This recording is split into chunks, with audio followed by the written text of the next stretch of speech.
इस वीडियो में हम लोग स्थलाकृति विज्ञान या टोपोग्राफी का अध्ययन करेंगे लोग। इसका एक ही वीडियो आएगा टोपोग्राफी का। तो चलिए स्टार्ट करते हैं लोग। इसके अंतर्गत पृथ्वी की बाहरी परत की बनावट का अध्ययन किया जाता है।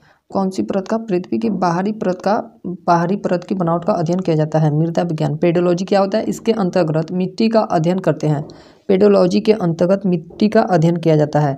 नोट: पेडोलॉजी के अंतर्गत अध्ययन टीचिंग की कला सीखी जाती है। अब है पेडालॉजी। अब क्या है? एक ऊपर था पेडोलॉजी में मिट्टी का अध्ययन किया जाता है और एक है पेडालॉजी। पेडालॉजी के अंतर्गत टीचिंग की कला सीखी जाती है। उच्चावच, रिलीफ क्या होता है? रिलीफ पृथ्वी के उबड़ खाबड़ आकृति को उच्चावच कहते हैं। इसे तीन श्रेणियों में रखा जाता है। इसको कितनी श्रेणी में बांटा गया है? 3 श्रेणियों में बांटा गया है। पहला है प्रथम श्रेणी के उच्चावच। पहला क्या है? प्रथम श्रेणी के उच्चावच। इसमें महाद्वीप तथा महासागर आते हैं। प्रथम, इसको अंडरलाइन करेंगे लोग। प्रथम श्रेणी के उच्चावच में कौन कौन से आते हैं? तो महाद्वीप और महासागर आता है। उसके बाद है अगला है दूसरा नंबर द्वितीय श्रेणी के उच्चावच। इसमें महाद्वीपों पर बनने वाली आकृति को रखते हैं। किस पर? महाद्वीपों पर बनने वाली आकृति को रखते हैं। जैसे पर्वत, पहाड़, मैदान और मरुस्थल इत्यादि किस में आते हैं? द्वितीय श्रेणी के उच्चावच में आते हैं। अब है तृतीय श्रेणी के उच्चावच। अब क्या है? तृतीय श्रेणी के उच्चावच। इसमें काट छांट अपर्दन से बनने वाली स्थलाकृति को रखते हैं। जैसे V आकार की घाटी, S आकार की घाटी, जलप्रपात, लोयस इत्यादि को रखते हैं। अक्षय क्या होता है? वेदरिंग चट्टानों का टूटना अक्षय कहलाता है। चट्टानों का टूटना क्या कहलाता है? अक्षय कहलाता है। बल तथा दाब के द्वारा टूटना भौतिक अक्षय कहलाता है। बल तथा दाब के द्वारा टूटना भौतिक अक्षय कहलाता है, जबकि अम्ल तथा क्षार के माध्यम से टूटना रासायनिक अक्षय कहलाता है। चूना पत्थर पर भौतिक तथा रासायनिक दोनों अक्षय का प्रभाव पड़ता है। किस पर? चूना पत्थर पर भौतिक तथा रासायनिक दोनों अक्षय का प्रभाव पड़ता है। अब है अपर्दन, इरोजन। चट्टानों में घिसावट को अपर्दन कहते हैं। क्या? चट्टानों में घिसावट को अपर्दन कहते हैं। अपर्दन की क्रिया वायु, नदी, भूमिगत जल, सागर, बर्फ इत्यादि द्वारा होती है। अब है निक्षेपण क्या होता है? अपर्दन के फलस्वरूप निकाला गया गाद या कचरा जिस स्थान पर जमा हो जाता है उसे निक्षेपण कहते हैं। निक्षेपण की क्रिया निचले ढाल पर होती है। कहाँ पे होती है? निचले ढाल पर होती है। नदी द्वारा निर्मित स्थलाकृति उद्गम। नदियाँ जिस स्थान से निकलती है उसे उद्गम कहते हैं। इसको भी अंडरलाइन करेंगे लोग। नदियाँ जिस स्थान से निकलती है उसे उद्गम कहते हैं। मुहाना, नदियाँ जहाँ सागर में मिल जाती हैं उसे मुहाना कहते हैं। उद्गम जैसे किसी पहाड़ से, किसी झील से नदी का उत्पन्न होता है और उनका अंत जहाँ पे होता है उसे मुहाना कहते हैं। जैसे हिंद महासागर हो गया, अरब सागर हो गया, बंगाल की खाड़ी में जाके नदियाँ समुद्र में गिर जाती हैं, तो मुहाना और उद्गम हो गया। नदियों की 3 अवस्थाएं होती है। कितनी अवस्था होती है? नदियों की 3 अवस्था होती है। पहला है युवावस्था, दूसरा है पौढ़ावस्था, तीसरा है वृद्धावस्था। तो युवावस्था में इसमें नदियाँ पर्वतीय ढाल पर होती है। युवावस्था में कहाँ पे होती है? पर्वतीय ढाल पर होती है और केवल अपर्दन करती हैं। दूसरा है पौढ़ावस्था, इसमें नदियाँ मैदानी क्षेत्र में पाई जाती हैं। पौढ़ावस्था में नदियाँ मैदानी क्षेत्र में पाई जाती है और अपर्दन के साथ निक्षेपण भी करती हैं।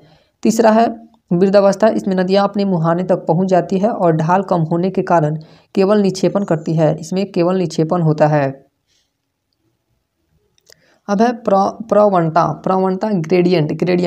किसी स्थल से समुद्र से ऊंचाई को ग्रेडियंट कहते हैं। किसी स्थल से समुद्र की ऊंचाई को क्या कहते हैं? ग्रेडियंट या प्रवणता कहते हैं। प्रवणता जितनी अधिक होगी ढाल उतना अधिक होगा। नदियों की शक्ति इन्हीं प्रवणता से मिलती है। नदियों की शक्ति किससे मिलती है? इन्हीं प्रवणता से मिलती है। छिप्रिका रैपिड्स। छिप्रिका क्या होता है? नदियाँ जब पर्वतीय क्षेत्र पर होती है तब मुलायम चट्टान को काट देती है। नदियाँ जब ये पर्वतीय क्षेत्र पर होती है तो मुलायम चट्टान को काट देती है, किंतु कठोर चट्टान को नहीं काट पाती हैं, जिस कारण उबड़ खाबड़ आकृति का निर्माण हो जाता है। उबड़ खाबड़ आकृति का निर्माण होता है जिसे क्या कहते हैं? छिप्रिका कहते हैं। V आकार की घाटी, V शेप्ड वैली। V आकार की घाटी क्या होती है? तो V आकार की घाटी, नदियाँ जब 2 पर्वतों के बीच निकलती है तो V आकार की घाटी का निर्माण करती है। ये पर्वत हो गया, ये साइड से, और यहाँ से नदी बह रही है। ये दोनों पर्वतों के बीच से अगर नदी निकलती है तो उसे क्या कहते हैं? V आकार की घाटी कहते हैं। उसे V आकार की घाटी कहा जाता है। अब है गॉर्ज। गॉर्ज किसे कहते हैं?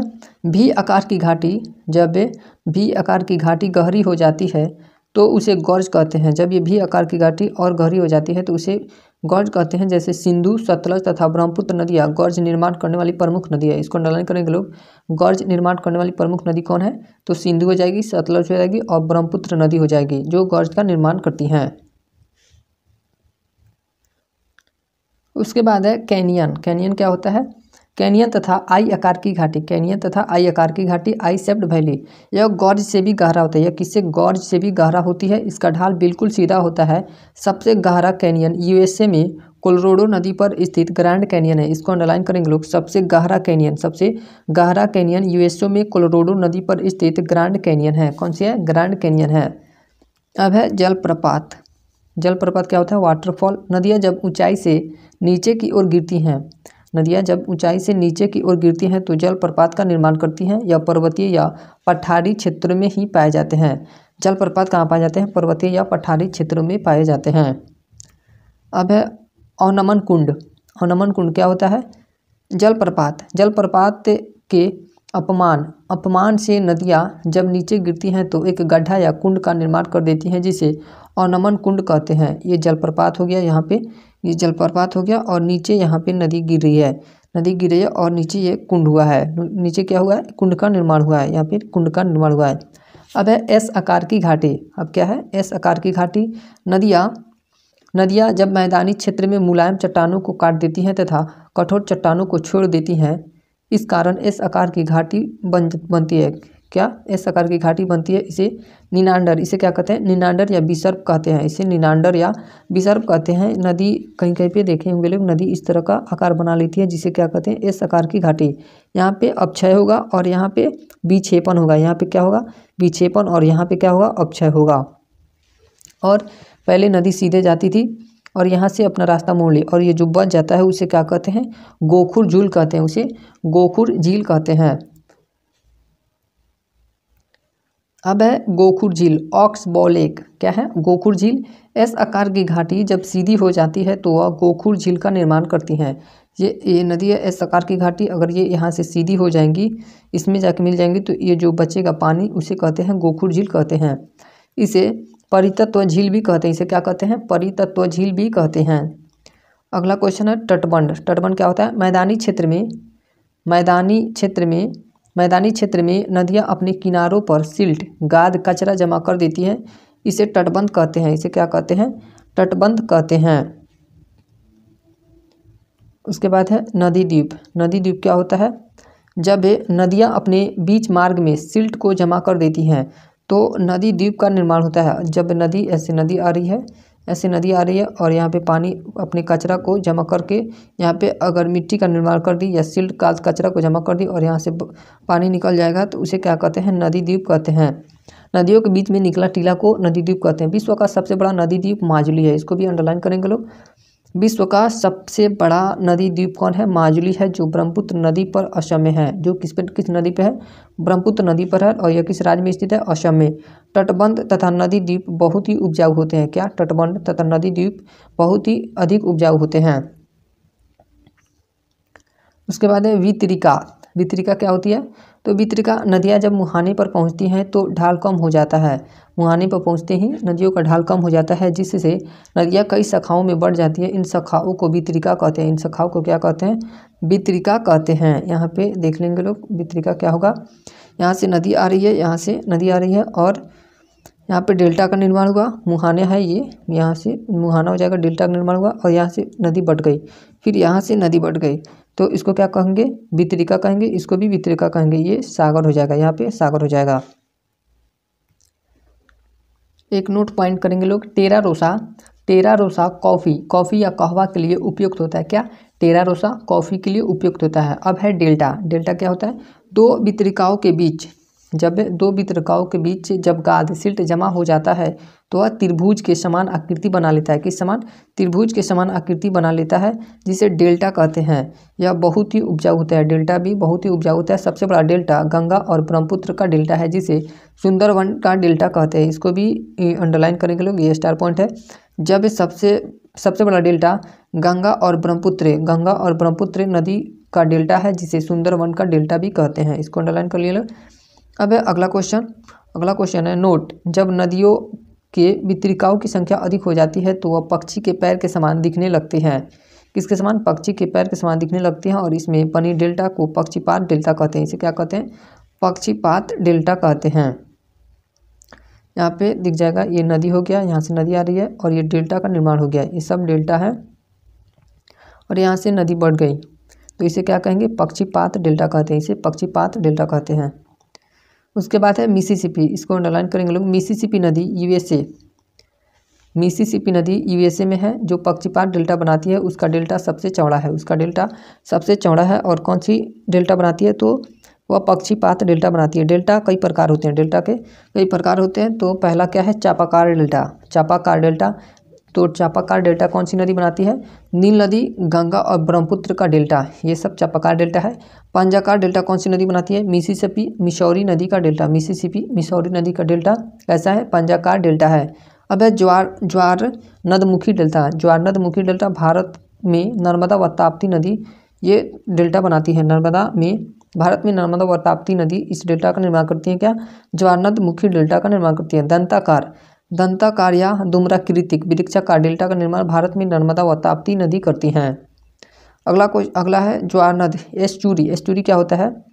तो एस्चुरी जब किसी नदी के मुहाने पर पर्वत खड़ा हो, जब किसी नदी के मुहाने पर पर्वत खड़ा हो तो नदियाँ अपने सिल्ट को जमा करके किनारे में वितरिका बनाकर नहीं निकल सकती है, किनारे में वितरिका बनाकर नहीं निकल सकती है क्योंकि दोनों किनारों पर पर्वत होता है, दोनों किनारों पर क्या होता है? पर्वत होता है। अतः यह सिल्ट को सागर में गिरा देती है, जिसे एस्चुरी कहते हैं। जिसे क्या कहा जाता है?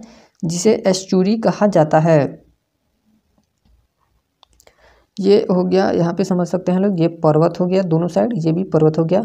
तो अगर नदी जब गाद कचरा लेके आती है तो इस किनारे पे जमा नहीं कर सकती है क्योंकि ये पत्थर के होते हैं, नहीं जमा कर पाते हैं। और उसके बाद ये हो गया सागर। तो सागर में यहाँ पे गाद कचरा धीरे धीरे गिरते एस्चुरी का निर्माण कर लेता है। अब है अगला क्वेश्चन, एस्चुरी बनने में सागर तट बड़ा हो जाता है। इस एस्चुरी बनने से क्या होता है? सागर तट बड़ा हो जाता है। गोवा का मर्मुगांव बंदरगाह, गोवा का क्या है? मर्मुगांव बंदरगाह एस्चुरी पर स्थित है। सबसे बड़ा एस्चुरी गोदावरी नदी का है, इसको भी अंडरलाइन करेंगे लोग। सबसे बड़ा एस्चुरी किसका है? गोदावरी नदी का, यह भारत का सबसे बड़ा है। नर्मदा तथा ताप्ती पश्चिम की ओर एस्चुरी बनाती है, इसको भी अंडरलाइन करेंगे लोग। नर्मदा तथा ताप्ती पश्चिम की ओर एस्चुरी बनाती हैं, जबकि दामोदर और गोदावरी पूर्व की ओर एस्चुरी बनाती हैं। रिमार्क, जब नदी के किसी एक छोर पर पर्वत खड़ा हो, क्या यहाँ पे छोड़ नहीं होगा, यहाँ पे छोड़ करके छोड़ कर लीजिएगा, छोर पर पर्वत खड़ा हो तो जिस ओर पर्वत होता है उस ओर एस्चुरी बनती है और जिस ओर पर्वत नहीं होता है उस ओर डेल्टा बनती है। जब नदी के किसी एक छोर पर पर्वत खड़ा हो तो जिस ओर पर्वत होता है उस ओर एस्चुरी बनती है और जिस ओर पर्वत नहीं होता है उस ओर क्या बनती है? तो उस ओर डेल्टा का निर्माण होता है। गोदावरी नदी एस्चुरी और डेल्टा दोनों बनाती है, इसको भी अंडरलाइन करेंगे लोग नोट पॉइंट में। गोदावरी नदी एस्चुरी तथा डेल्टा दोनों बनाती हैं।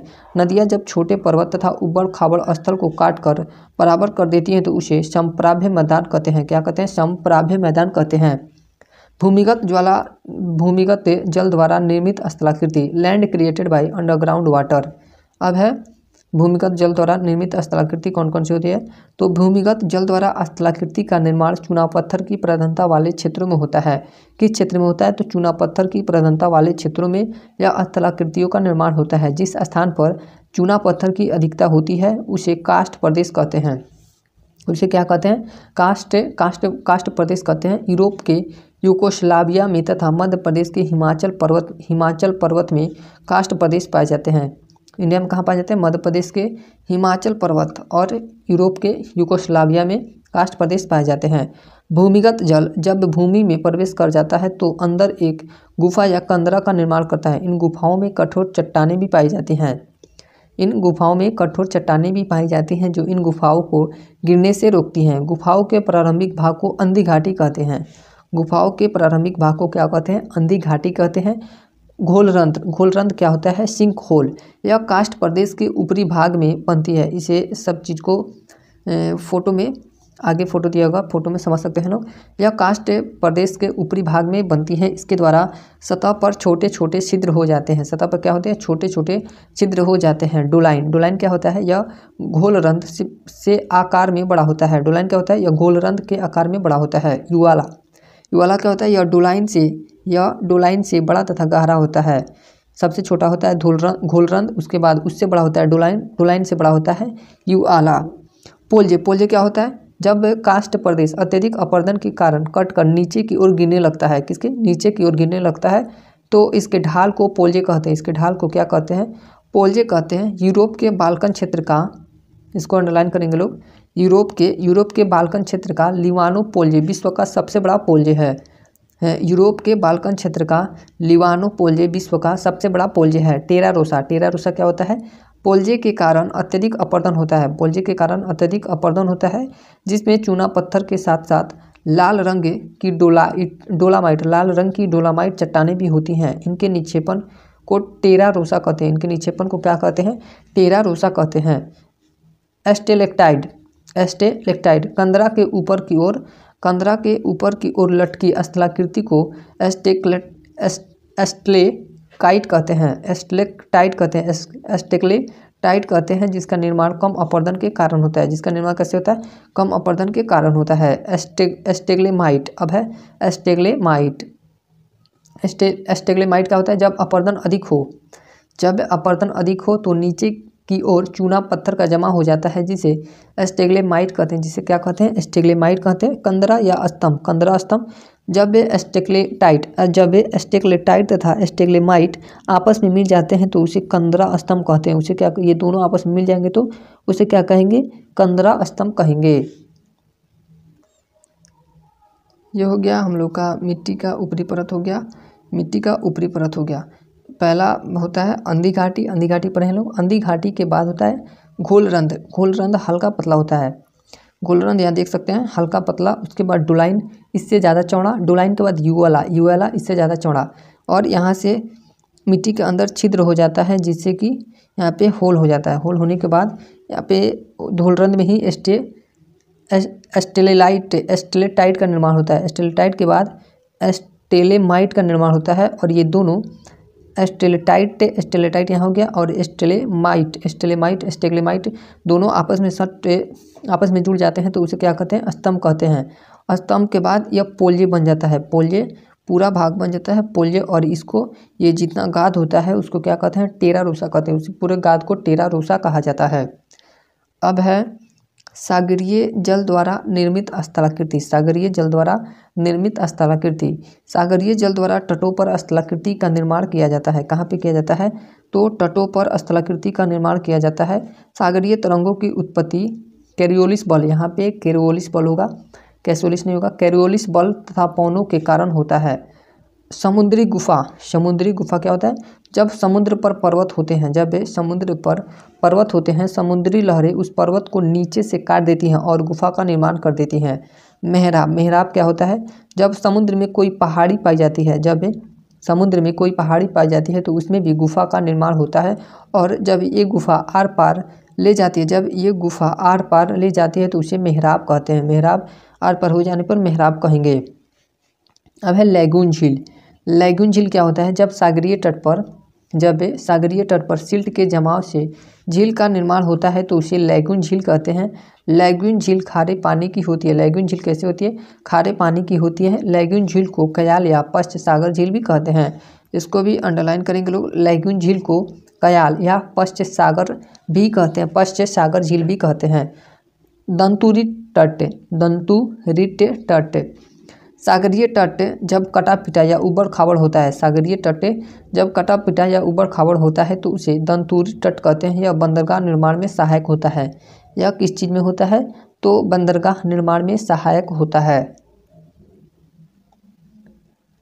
यहाँ पे हम लोग समझ सकते हैं लैगून झील क्या होता है। ये लैगून झील हो गया। ये गुफा ये ऊपर पर्वत होता है, यह समुद्र होता है, ये बाकी सब समुद्र है, ये सब समुद्र है। और यहाँ पे होल हो गया है, ये से पर्वत में होल हो गया है जिसमें पानी घुस गया है, जिसे लैगून झील कहते हैं। ये सब क्या है? भूमि है, ये सब भूमि का भाग है। और थोड़ा सा पतला रास्ता में अगर होल हो जाता है पतला पर्वत में तो उसे गुफा कहते हैं। समुद्री प्रवेश द्वार, सिल्ट, इसको सिल्ट कहा गया है और इसको मेहराब कहा गया है। इसको क्या कहा गया? ये सब समुद्र के अंदर का भाग है, ये सब नीतल, समुद्र के नीतल पे निर्माण होता है ये सब चीज़ों का। एक और नोट पॉइंट करेंगे लोग, क्याल का निर्माण समुद्री तट पर होती है। क्याल का निर्माण कहाँ पे होता है? समुद्री तट पर होता है। फिर एक और पॉइंट नोट करेंगे लोग, भारत का सबसे बड़ा लैगून झील, भारत का सबसे बड़ा लैगून झील चिल्का झील जो उड़ीसा में स्थित है। चिल्का झील है भारत का सबसे बड़ा लैगून झील, जो कहाँ पे स्थित है? तो वह उड़ीसा में स्थित है। अब है रिया तट। रिया तट क्या होता है? तो नदी घाटी में समुद्र में डूब जाने से रिया तट का निर्माण होता है। नदी घाटी के समुद्र में डूब जाने से रिया तट का निर्माण होता है। इसी कारण से इन तटों पर कहीं कहीं गहरी और चौड़ी घाटियाँ तथा विशाल कगारें मिलती हैं। अब है पवनों द्वारा निर्मित स्थलाकृति। अब क्या है? पवनों द्वारा निर्मित स्थलाकृति। पवनों द्वारा मरुस्थलीय क्षेत्र में स्थलाकृति का निर्माण होता है। किस क्षेत्र में होता है? तो मरुस्थलीय क्षेत्र में स्थलाकृति का निर्माण होता है। घर्षण, घर्षण क्या होता है? जब वायु किसी चट्टान से टकराती है तो उसे घर्षण कहते हैं। अपघर्षण, वायु में उपस्थित धूलकण जब किसी चट्टान से टकराते हैं तो उसे अपघर्षण कहते हैं। वायु में उपस्थित धूलकण जब किसी चट्टान से टकराते हैं तो उसे अपघर्षण कहते हैं। शनि घर्षण क्या होता है? वायु में उपस्थित धूलकण जब आपस में टकरा कर टूटने लगते हैं तो उसे शनि घर्षण कहते हैं। वायु में उपस्थित जो भी धूलकण होता है अगर वो आपस में टकरा कर टूटने लगे तो उसे शनि घर्षण कहते हैं। उसके बाद है छत्रप शिला। छत्रप शिला क्या होता है? जब किसी बड़े चट्टान के नीचे मुलायम चट्टान पाई जाती है, जब किसी बड़े चट्टान के नीचे मुलायम चट्टान पाई जाती है तो वायु मुलायम चट्टान को अपरदित कर देती है, जिसे छाता के समान आकृति कर देती है। जिसके कारण वह आकृति कैसे हो जाती है? छाता के समान होती है, जिससे छाता के समान आकृति बनती है, जिसे छत्रप शिला कहते हैं। इस फोटो में देख सकते हैं लोग छत्रप शिला। ये ऊपर का भाग है चट्टान और यहाँ पे अपरदित कर दिया है। इसको ऐसे होना चाहिए इसको, लेकिन यहाँ से इसको काट दिया है, अपरदन के द्वारा यह कट चुका है। तो इसको क्या कहेंगे? इसको छत्रप शिला कहते हैं। छत्रक या शैलघरा। उसके बाद है इंसेल वर्ग। इंसेल वर्ग क्या होता है? मरुस्थल में कठोर चट्टानी टीलों को इंसेल वर्ग कहते हैं। मरुस्थल के बीच में कहीं कहीं कठोर टीले स्थान निकल जाते हैं, उसे क्या कहते हैं? जमाव के कारण यह होता है। जब सिल्ट या गाद या पवन के उपस्थित धूलकण ने जमा होते होते या इंसेल वर्ग का निर्माण कर लेते हैं। यही होता है इंसेल वर्ग। एक और नोट पॉइंट करेंगे लोग, की पॉइंट, कोची बंदरगाह को अरब सागर की रानी कहा जाता है। किस बंदरगाह को कहा जाता है? तो कोची बंदरगाह को अरब सागर की रानी कहा जाता है। अब है ज्यूगेन। ज्यूगेन क्या होता है? इंसेल वर्ग को पौने ऊपर से काट देती है। इंसेल वर्ग को क्या पौने ऊपर से काट देती है तो दबाव से डिब्बा के समान आकृति बनती है। कैसे? ऐसे बन जाता है, डिब्बा के समान आकृति बन जाती है, जिसे क्या कहते हैं? इंसेल वर्ग कहते हैं। इंसेल वर्ग नहीं कहते, सॉरी, ज्यूगेन कहते हैं। उसके बाद है डाइकंटर। उसके बाद क्या है? डाइकंटर। जब इंसेल वर्ग को हवा चारों ओर से काट देती है तो चतुष्फलकीय आकृति बन जाती है। कैसी? चतुष्फलकीय आकृति बन जाती है। इन चतुष्फलकीय आकृति को डाइकंटर कहते हैं। वहाँ पे कैसे था? ऐसे था ज्यूगेन, और यहाँ से सब हवाएं अपर्दन करके काट दी हैं तो ये कैसे बन गया है? चतुष्फलकीय आकृति का बन गया है। चतुष्फलकीय आकृति बन गया है, जिसे क्या कहते हैं? डाइकंटर कहते हैं। अब है भूस्तंभ। भूस्तंभ क्या होता है? जब किसी कठोर चट्टान के दोनों ओर मुलायम चट्टान पाई जाती हैं, जब किसी कठोर चट्टान के दोनों ओर मुलायम चट्टान पाई जाती हैं तो पौने मुलायम चट्टान को अपरदित कर देती हैं, जिससे स्तंभ की आकृति बन जाती है, जिसे भूस्तंभ कहते हैं। जिसे क्या कहते हैं? भूस्तंभ कहते हैं। उसके बाद है यार्डंग या थार्डेड। यार्डंग या थार्डेड। जब कठोर तथा मुलायम चट्टान समानांतर पाई जाती हैं, जब कठोर तथा मुलायम चट्टान समानांतर पाई जाती हैं तो भूस्तंभ की एक कतार बन जाती है, जिसे यार्डंग या थार्डेड कहते हैं। जिसे क्या कहते हैं? थार्डेड या यार्डंग कहते हैं। ये है, ये सब चित्र में दिखाया गया है, यही है यार्डंग। यार्डंग यही होता है। जालीदार शिला। उसके बाद है जालीदार शिला। स्टोन मरुस्थलीय क्षेत्र में पौने पहाड़ियों पर छिद्रनुमा आकृति बना लेती हैं। कैसी आकृति बना लेती हैं? छिद्रनुमा आकृति बना लेती हैं, जिसे जालीदार शिला कहते हैं। ये पर्वत है, इसमें वायु के द्वारा छिद्र हो गया है, जिसे छिद्रनुमा आकृति का निर्माण हो जाता है। इसे ही जालीदार शिला कहते हैं। इसे क्या कहते हैं? जालीदार शिला कहते हैं। अब है वातरंध्र। वातरंध्र क्या होता है? पौने जब मरुस्थलीय भूमि में गर्त या गड्ढा का निर्माण करती हैं तो उसे वातरंध्र कहते हैं। उसे क्या कहते हैं? वातरंध्र कहते हैं। ये सब मरुस्थल का भाग है और इसमें बीच में गड्ढा के समान आकृति बन जाती है, जिसे क्या कहते हैं? वातरंध्र कहते हैं। उसके बाद है वाल्सन झील। वाल्सन झील क्या होता है? मरुस्थलीय क्षेत्र में पर्वतों से घिरी हुई झील को वाल्सन झील कहते हैं। मरुस्थलीय क्षेत्र में पहाड़ों से घिरी हुई झील को क्या कहते हैं? वाल्सन झील कहते हैं। जैसे एग्जाम्पल में अजमेर का अन्ना सागर झील। अजमेर का अन्ना सागर झील जो मरुस्थलीय क्षेत्र में पर्वतों से घिरी हुई झील है। वाल्सन झील का उदाहरण कौन सा है? अजमेर का अन्ना सागर झील। अब है क्वेश्चन है, वाल्सन झील जब सूख जाता है तो उसे क्या कहते हैं? वाल्सन झील जब सूख जाता है तो उसे प्लेया कहते हैं। उसे प्लेया कहते हैं। उसे प्लेया कहते हैं। उसे प्लेया कहते हैं। नमक का अच्छा स्रोत है। यह क्या? प्लेया क्या होता है? नमक का अच्छा स्रोत होता है। बरखान। बरखान क्या होता है? मरुस्थलीय क्षेत्र में अर्धचंद्राकार बालू के टीले को बरखान कहते हैं। अर्धचंद्राकार बालू के टीले को क्या कहते हैं? बरखान कहते हैं। तो ये बहुत सारे मूवी में दिखाया जाता है। कोई कोई सॉन्ग जब मरुस्थलीय भाग में शूट होता है तो इसको ही बरखान कहा जाता है। अर्धचंद्र का आकार का है। अर्धचंद्र का आकार का है, जिसे ही बरखान कहते हैं। उसके बाद है बालू का स्तूप। बालू का स्तूप क्या होता है? मरुस्थलीय क्षेत्र में बालू के चंद्राकार टीले को बालू का स्तूप कहते हैं। चंद्राकार टीले को क्या कहते हैं? बालू का स्तूप कहते हैं। लोयस का मैदान। अब है लोयस का मैदान। मरुस्थलीय क्षेत्र में वायु द्वारा उड़ाकर ले जाती हैं और जिस स्थान पर इसे निक्षेपित किया जाता है उसे लोयस का मैदान कहते हैं। उसे क्या कहते हैं? लोयस का मैदान कहते हैं। लोयस का मैदान उपजाऊ होता है। लोयस का मैदान कैसा होता है? उपजाऊ होता है। अब है बड़ा लोयस का मैदान चीन है। सबसे बड़ा लोयस का मैदान कहाँ है? चीन में है। किस मरुस्थल में? तो वह गोबी मरुस्थल में है। वह गोबी मरुस्थल में स्थित है। वह गोबी मरुस्थल में स्थित है। अब है अगला टॉपिक, हिमनद द्वारा निर्मित स्थलाकृति। किसके द्वारा? हिमनद द्वारा निर्मित स्थलाकृति। शुद्ध हिमनद द्वारा अपरदन का कार्य नहीं होता है। शुद्ध हिमनद द्वारा अपरदन का कार्य नहीं होता है, किंतु जब हिमनद में चट्टान या लकड़ी उपस्थित हो तो वह अपरदन करने लगती हैं। जब वे चट्टान या लकड़ी उपस्थित हो तो वह अपरदन करने लगती हैं। यू आकार की घाटी, यू शेप वैली। बर्फीले क्षेत्र में दो पहाड़ों के बीच यू आकार की घाटी बनती है। दो पहाड़ों के बीच कैसे बनती है? यू आकार की घाटी बनती है, जिसे क्या कहते हैं? यू आकार की घाटी कहते हैं। अब है लटकती घाटी। लटकती घाटी क्या होती है? जब किसी बड़े हिमनद से कोई छोटा हिमनद आकर जुड़ जाता है।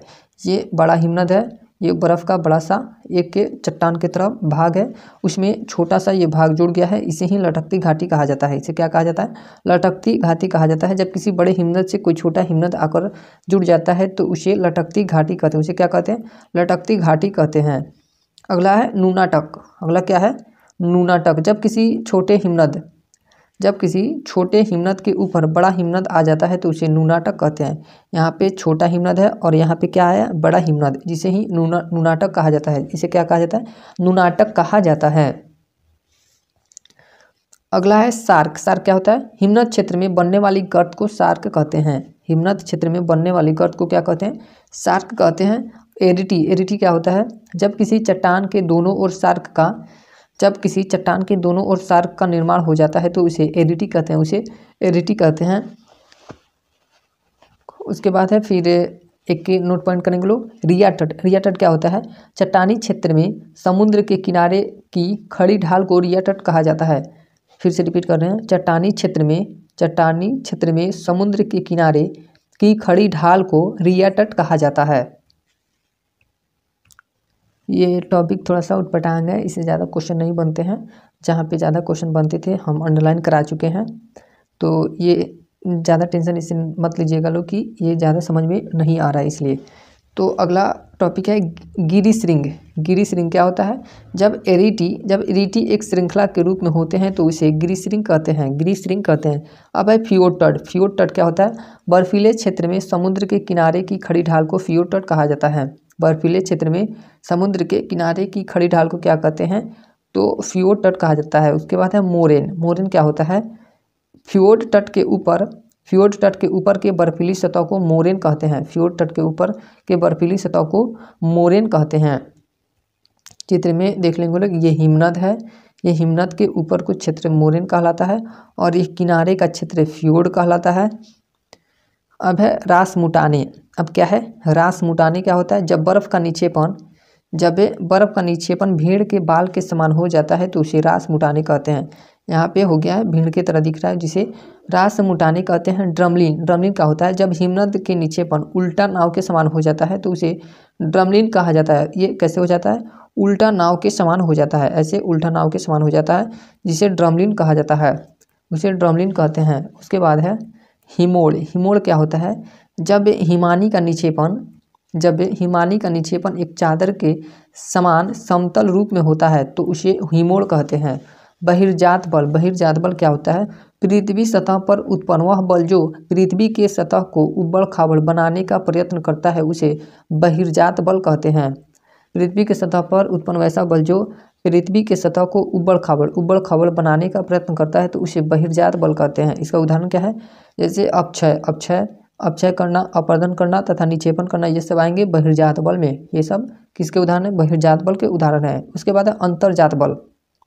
उसके बाद क्या है? अंतर्जात बल। यह पृथ्वी के अंदर से उत्पन्न होता है। ये कहाँ से उत्पन्न होता है? पृथ्वी के अंदर से उत्पन्न होता है और पृथ्वी के ऊपरी सतह को बराबर करने का प्रयत्न करता है। ऊपरी सतह को बराबर करने का प्रयत्न करता है। इसका एग्जाम्पल हो जाएगा भूकंप और ज्वालामुखी। भूकंप और ज्वालामुखी इसके उदाहरण हो जाएंगे अंतर्जात बल के।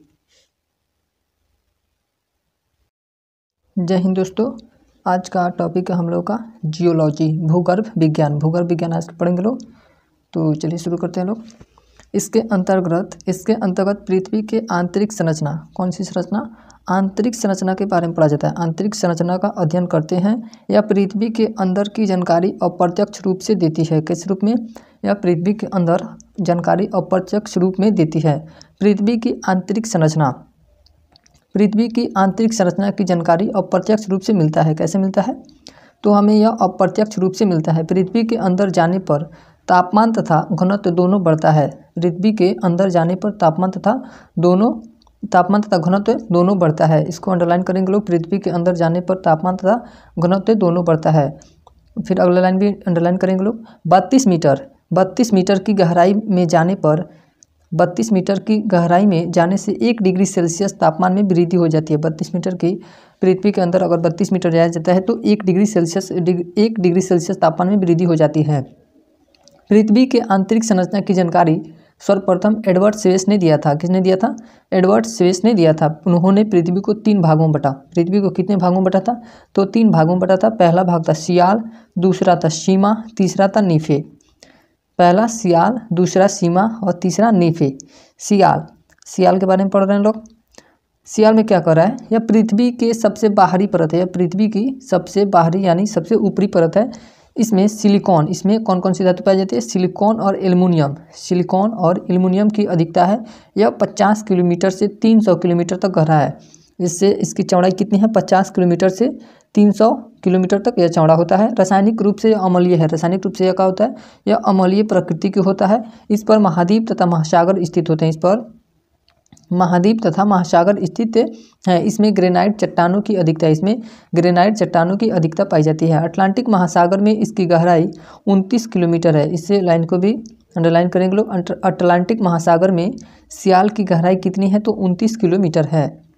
अगला है सीमा। सीमा क्या कर रहा है?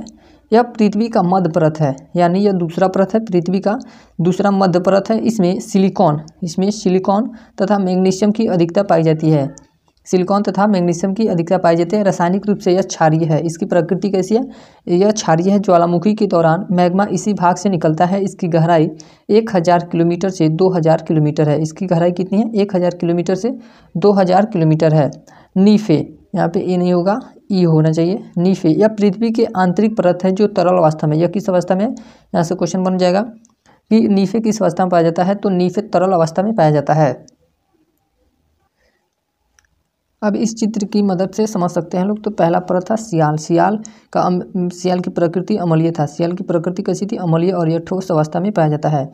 दूसरा था सीमा, जिसकी प्रकृति क्या थी? क्षारीय थी। और यहाँ पे प्लास्टिक अर्धतरल मैग्मा रूप में इसमें पदार्थ अवस्थित होते हैं।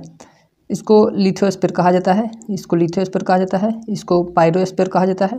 नीफे को बेरियोस्फीयर कहा जाता है। नीफे किस अवस्था में पाया जाता है? तो तरल अवस्था में पाया जाता है। यह अवधारणा किसका है? एडवर्ड स्वेस का है। यह अवधारणा एडवर्ड स्वेस का है।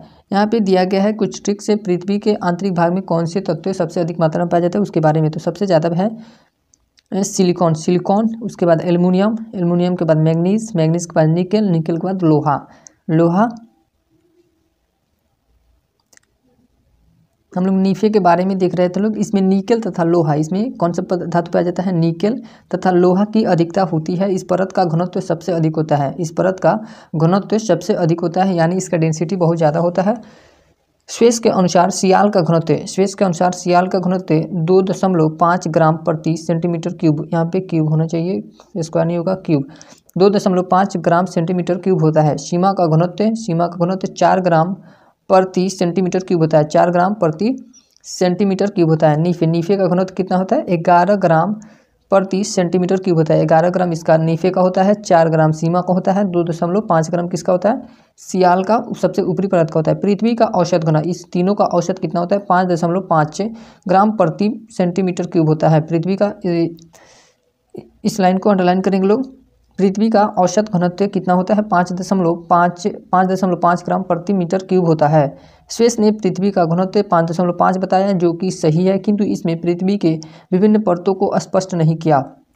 इन्होंने पृथ्वी के विभिन्न परतों को स्पष्ट नहीं किया। स्वेस की अवधारणा करते हुए आधुनिक भूगोलवेताओं ने कई अवधारणा दिया। इनकी अवधारणाओं को काट दिया गया और उसके बाद आधुनिक भूगोलवेताओं की अवधारणा के अनुसार, जिसके तहत पृथ्वी को 3 भागों में बांटा गया, वो भी 3 भागों में बांटे थे, और आधुनिक भूगोलवेताओं द्वारा भी पृथ्वी को 3 भागों में ही बांटा गया था। तो पहला था क्रस्ट, दूसरा था मेंटल, तीसरा था कोर। तो क्रस्ट क्या है? क्रस्ट भूप्रपटी, यह पृथ्वी का सबसे बाहरी परत है। पृथ्वी का क्या है? सबसे बाहरी परत है। प्रकृति में यह अम्लीय होता है। इसकी प्रकृति क्या है? वो भी अम्लीय बताए थे। इसकी प्रकृति अम्लीय है। महाद्वीप तथा महासागर इसी पर स्थित है। भूप्रपटी की मोटाई महाद्वीप एवं महासागरों के नीचे अलग अलग होती है। इसकी मोटाई महाद्वीप एवं महासागरों के नीचे अलग अलग होती है। महासागरों के नीचे भूप्रपटी की औसत मोटाई 5 किलोमीटर तक है। महासागरों के नीचे भूप्रपटी की औसत मोटाई कितनी होती है? तो 5 किलोमीटर तक है। जब महाद्वीप के नीचे की औसत मोटाई जबकि महाद्वीपों के नीचे की औसत मोटाई कितनी होती है? 30 किलोमीटर। महासागरों के नीचे 5 किलोमीटर और महाद्वीपों के नीचे 30 किलोमीटर होती है। पृथ्वी के कुल आयतन के यह मात्र 1% है। क्रस्ट कितना है? तो मात्र 1% है। इससे परत को लिथोस्फीयर भी कहते हैं। इस परत को क्या कहते हैं? लिथोस्फीयर कहते हैं। क्रस्ट को लिथोस्फीयर भी कहते हैं। इसका औसत घनत्व 2.75 ग्राम प्रति सेंटीमीटर क्यूब होता है। 2.7 ग्राम प्रति सेंटीमीटर क्यूब होता है। इसे 2 भागों में बांटते हैं। इसको कितने भागों में बांटते हैं? 2 भागों में बांटते हैं। पहला है ऊपरी क्रस्ट तथा दूसरा है निचली क्रस्ट। ऊपरी क्रस्ट अम्लीय है। ऊपरी क्रस्ट क्या है? अम्लीय है तथा निचली क्रस्ट क्षारीय है। इसका ट्रिक है, तो इस चित्र से समझ सकते हैं लोग। यहाँ पे सियाल नहीं होगा, यहाँ पे काट देंगे लोग सियाल। यहाँ पे सीमा भी नहीं होगा और यहाँ पे नीफे भी नहीं होगा। यहाँ पे क्या हो जाएगा?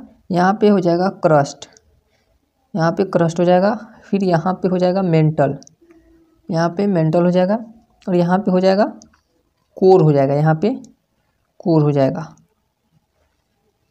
तो ये क्रस्ट का ऊपरी भाग है। ऊपरी भाग को क्या कहते हैं? अपर क्रस्ट या एसिड। इसकी प्रकृति क्या होती है? अम्लीय होती है। और इसके निचले भाग को क्या कहते हैं? लोअर क्रस्ट बेस, या इसकी प्रकृति क्या होती है? क्षारीय होती है। और ये जो डॉटेड लाइन क्या है, इस लाइन को क्या कहते हैं? किनराड लाइन कहते हैं। इससे लाइन को क्या कहते हैं? जो लाइन इससे क्रस्ट को 2 भागों में बांटती है उसे किनराड कहते हैं। इसका ट्रिक है क से किनराड, र से रेप्टी और ले से लेहमान। और यहाँ पे है मेंटल के बीचों बीच जो लाइन को 2 भागों में बांटती है उसको क्या कहते हैं? उसको रेप्टी कहते हैं। मेंटल को भी 2 भागों में बांटा गया है। पहला है ऊपरी मेंटल और दूसरा है लोअर मेंटल। निचला क्या है? Lower mental. कोर को भी 2 भागों में बांटा गया है। पहला अपर कोर, दूसरा है लोअर कोर। और इसके बीच में जो लाइन है, जो कोर को 2 भागों में बांटती है, उसको क्या कहते हैं? लेहमैन लाइन कहते हैं। अब है जो क्रस्ट और मेंटल, यहाँ पे क्रस्ट होना चाहिए। क्रस्ट और मेंटल के बीचों बीच लाइन गुजरती है। ये सब काल्पनिक है। जो लाइन क्रस्ट और मेंटल के बीच से गुजरती है उसे कहते हैं मोहो असंबद्धता रेखा। उसके बाद है सीमा और कोर। सीमा नहीं होगा, मेंटल और कोर के बीचों बीच जो लाइन गुजरती है उसे क्या कहते हैं? गुटेनबर्ग कहते हैं, गुटेनबर्ग कहते हैं। इसका ट्रिक है म से हो जाएगा मोह और ग से हो जाएगा गुटेनबर्ग। अब है मेंटल, भूप्रवाह। मेंटल के बारे में पढ़ते हैं लोग। यह पृथ्वी के बीच वाला परत है। क्या है? यह पृथ्वी के बीच वाला परत है जो अर्ध तरल है, जो किससे प्रकृति में है? अर्ध तरल प्रकृति में है, अर्थात ये प्लास्टिक के समान है। यह किसके समान है? प्लास्टिक के समान है। ज्वालामुखी के दौरान मैग्मा इसी परत से निकलता है। इसी लाइन को अंडरलाइन करेंगे लोग कि ज्वालामुखी के दौरान मैग्मा कहाँ से निकलता है? तो मेंटल से निकलता है। इसे निम्न गति का मंडल कहते हैं। इसको भी अंडरलाइन करेंगे लोग। इसे क्या कहते हैं? निम्न गति का मंडल कहते हैं, क्योंकि इससे परत में भूकंपीय तरंग की चाल घट जाती है। इस भाग को पायरोस्फीयर भी कहा जाता है। इसको क्या कहा जाता है? पायरोस्फीयर भी कहा जाता है। इसे वाइट ऑफ द अर्थ भी कहते हैं। मेंटल को वाइट ऑफ द अर्थ कहते हैं। इसमें बहुत सारा लाइन है जहाँ पे हम लोग को अंडरलाइन करना है। जहाँ पे जैसे यहाँ पे हो गया, इस भाग को पायरोस्फीयर कहा जाता है और इसे वाइट ऑफ द अर्थ भी कहा जाता है। और यहाँ पे ज्वालामुखी के दौरान तरल मैग्मा इसी परत से निकलता है।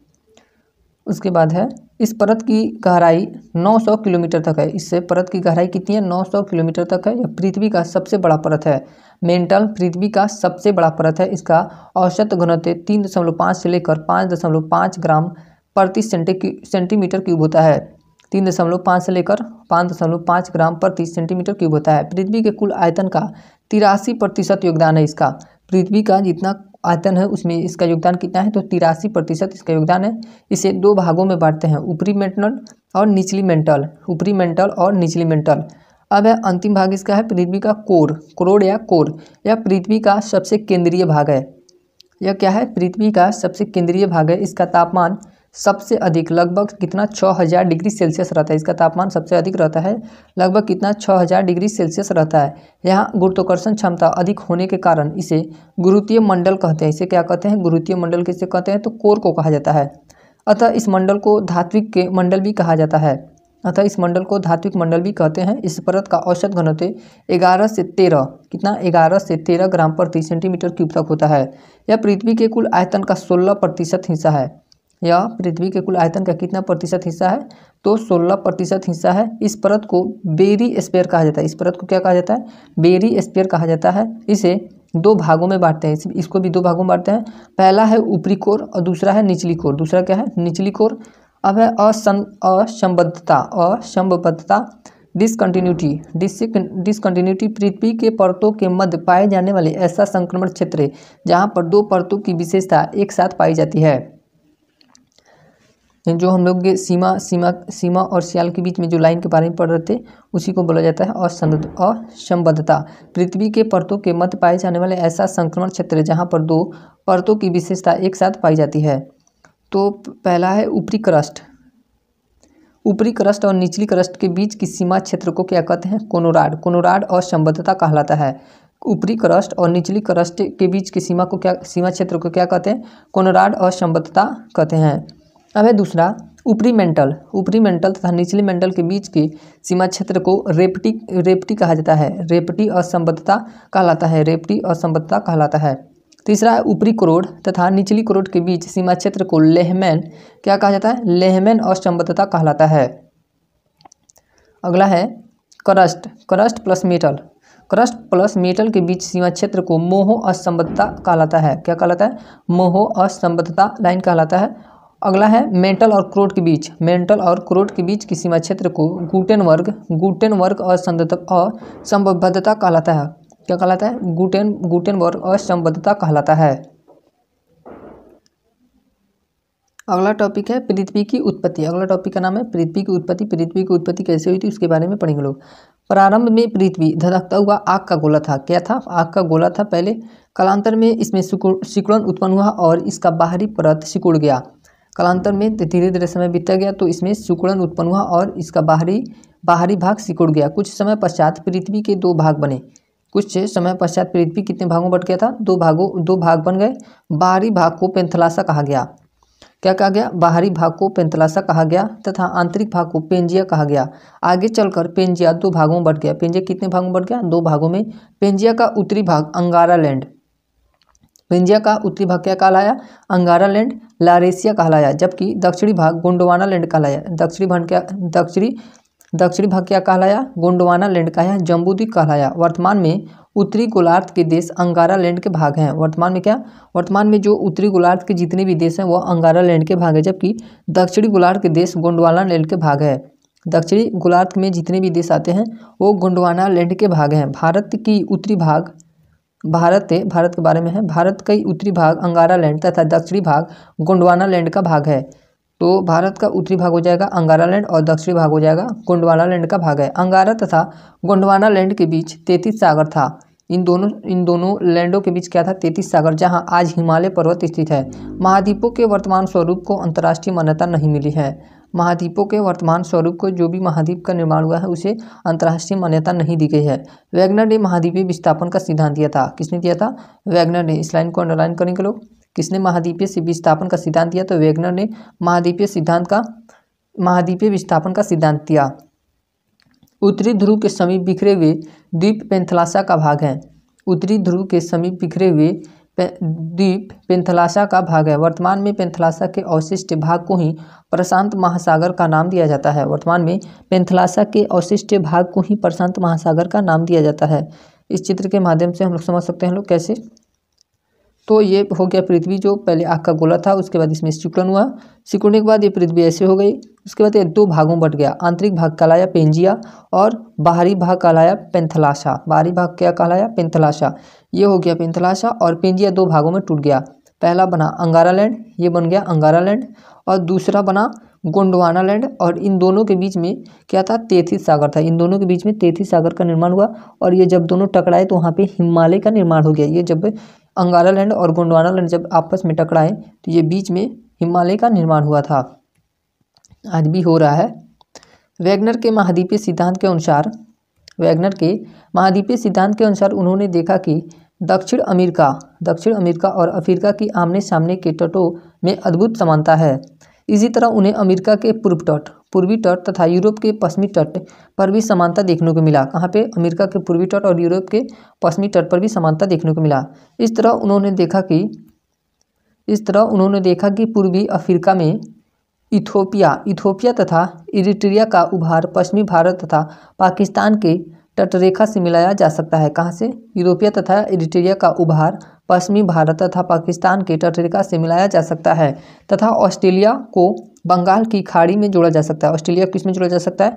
बंगाल की खाड़ी में जोड़ा जा सकता है। वैगनर ने इसे साम्य स्थापना अथवा जिगसॉ फिट का नाम दिया। क्या नाम दिया? साम्य स्थापना या जिगसॉ फिट का नाम दिया। इसी में एक नोट करके इंपॉर्टेंट टॉपिक नोट करेंगे लोग। सुपर कॉन्टिनेंट पेंजिया को कहा जाता है। सुपर कॉन्टिनेंट किसको कहा जाता है? तो पेंजिया को कहा जाता है। उसके बाद है एक और इम्पोर्टेंट नोट है। वर्ष 1908 में, कब? वर्ष 1908 में अमेरिका के भूवैज्ञानिक F.B. टेलर ने महाद्वीपीय प्रवाह सिद्धांत का प्रतिपादन किया। महाद्वीपीय प्रवाह का मुख्य कारण ज्वारीय शक्ति को बताया। इन्होंने क्या बताया था? ज्वारीय शक्ति को बताया था। अब हम लोग का टॉपिक प्लेट विवर्तनीय सिद्धांत। तो इस चित्र के माध्यम से हम लोग देख सकते हैं लोग, जो पूरा पृथ्वी का यहाँ से पृथ्वी दिया गया है, पृथ्वी का भाग ये अपने अलग अलग प्लेटों में अलग अलग बिखरा हुआ है। ये है अफ्रीकन प्लेट, यहाँ से पूरा अफ्रीकन प्लेट हो जाएगा। ये है इंडियन प्लेट, ये है अंटार्कटिका प्लेट, ये है ऑस्ट्रेलिया का प्लेट, ये हो गया साउथ अमेरिका का प्लेट। मतलब कि ये अलग अलग प्लेटों में अलग अलग भागों में बटा हुआ है। इसी के कारण भूकंप आते हैं। इसी के कारण क्या आते हैं? भूकंप आते हैं। तो चलिए प्लेट विवर्तनीय सिद्धांत पढ़ते हैं लोग। इस सिद्धांत को हैरी हेस ने दिया था। सिद्धांत को किसने दिया था? तो इसे लाइन को अंडरलाइन करेंगे लोग। इस सिद्धांत को हैरी हेस ने दिया।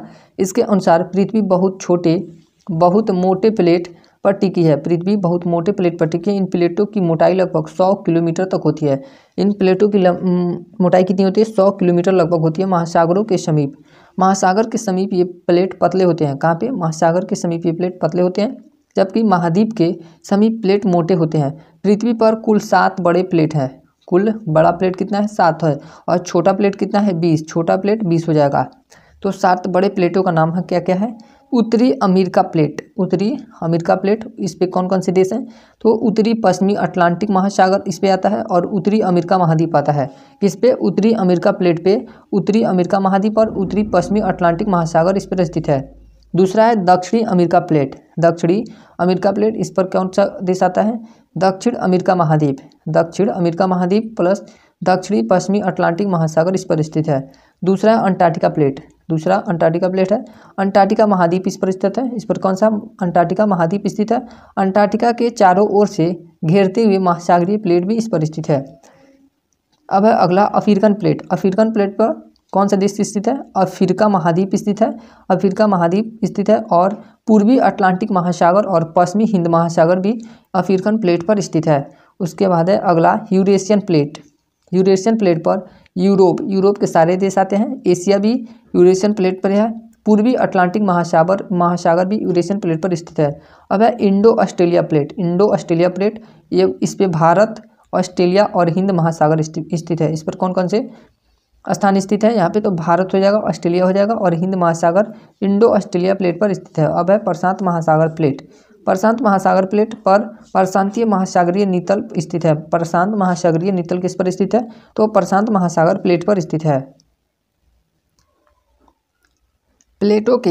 प्लेटों के अभिसरण का मतलब टकराने से भूकंप आते हैं। अभी हम चित्र में बताए थे कि ये जो आपस में टकराते हैं उन्हीं के कारण भूकंप आते हैं।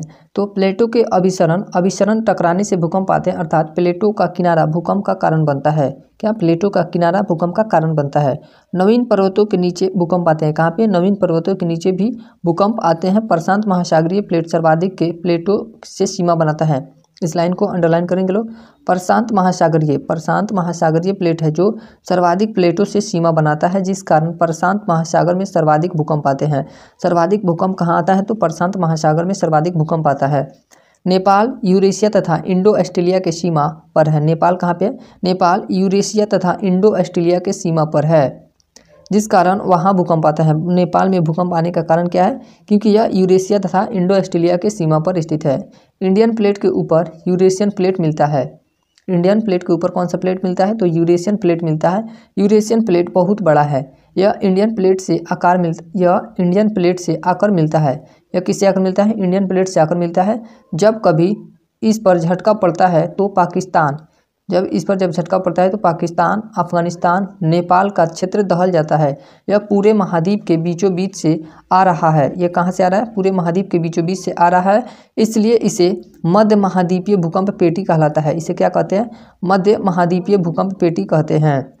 इंडियन प्लेट नीचे के हिस्से से ऑस्ट्रेलियन प्लेट से टकराता है। इंडियन प्लेट का जो निचला हिस्सा है वो किससे टकराता है? तो ऑस्ट्रेलियन प्लेट से टकराता है, लेकिन जहाँ पर टकराता है वह हमारा मुख्य भूमि नहीं है। यह ऑस्ट्रेलियन प्लेट से जहाँ पे टकराता है वह भारत का मुख्य भूमि नहीं है। यह अंडमान निकोबार में टकराता है। यह कहाँ पे टकराता है? अंडमान निकोबार में टकराता है और यह समुद्री क्षेत्र है। और यह क्या है? समुद्री क्षेत्र है, इसलिए यहाँ भूकंप ना आकर सुनामी आते हैं। भूकंप ना आकर क्या आते हैं? सुनामी आते हैं। यूरेशियन प्लेट प्रशांत महासागर वाला प्लेट से टकराता है। यूरेशियन प्लेट प्रशांत महासागर वाला प्लेट से टकराता है और वहाँ एक छोटा सा प्लेट फिलीपींस प्लेट टकराता है। और वहाँ एक छोटा सा प्लेट क्या है? फिलीपींस भी टकराता है। किससे? प्रशांत महासागर, यूरेशियन प्लेट और प्रशांत महासागर प्लेट से फिलीपींस प्लेट भी टकराता है। इस कभी प्लेटों पर जापान स्थित है। ये तीनों प्लेट पर कौन स्थित है? जापान स्थित है, इसलिए जापान में सुनामी और भूकंप दोनों आते हैं।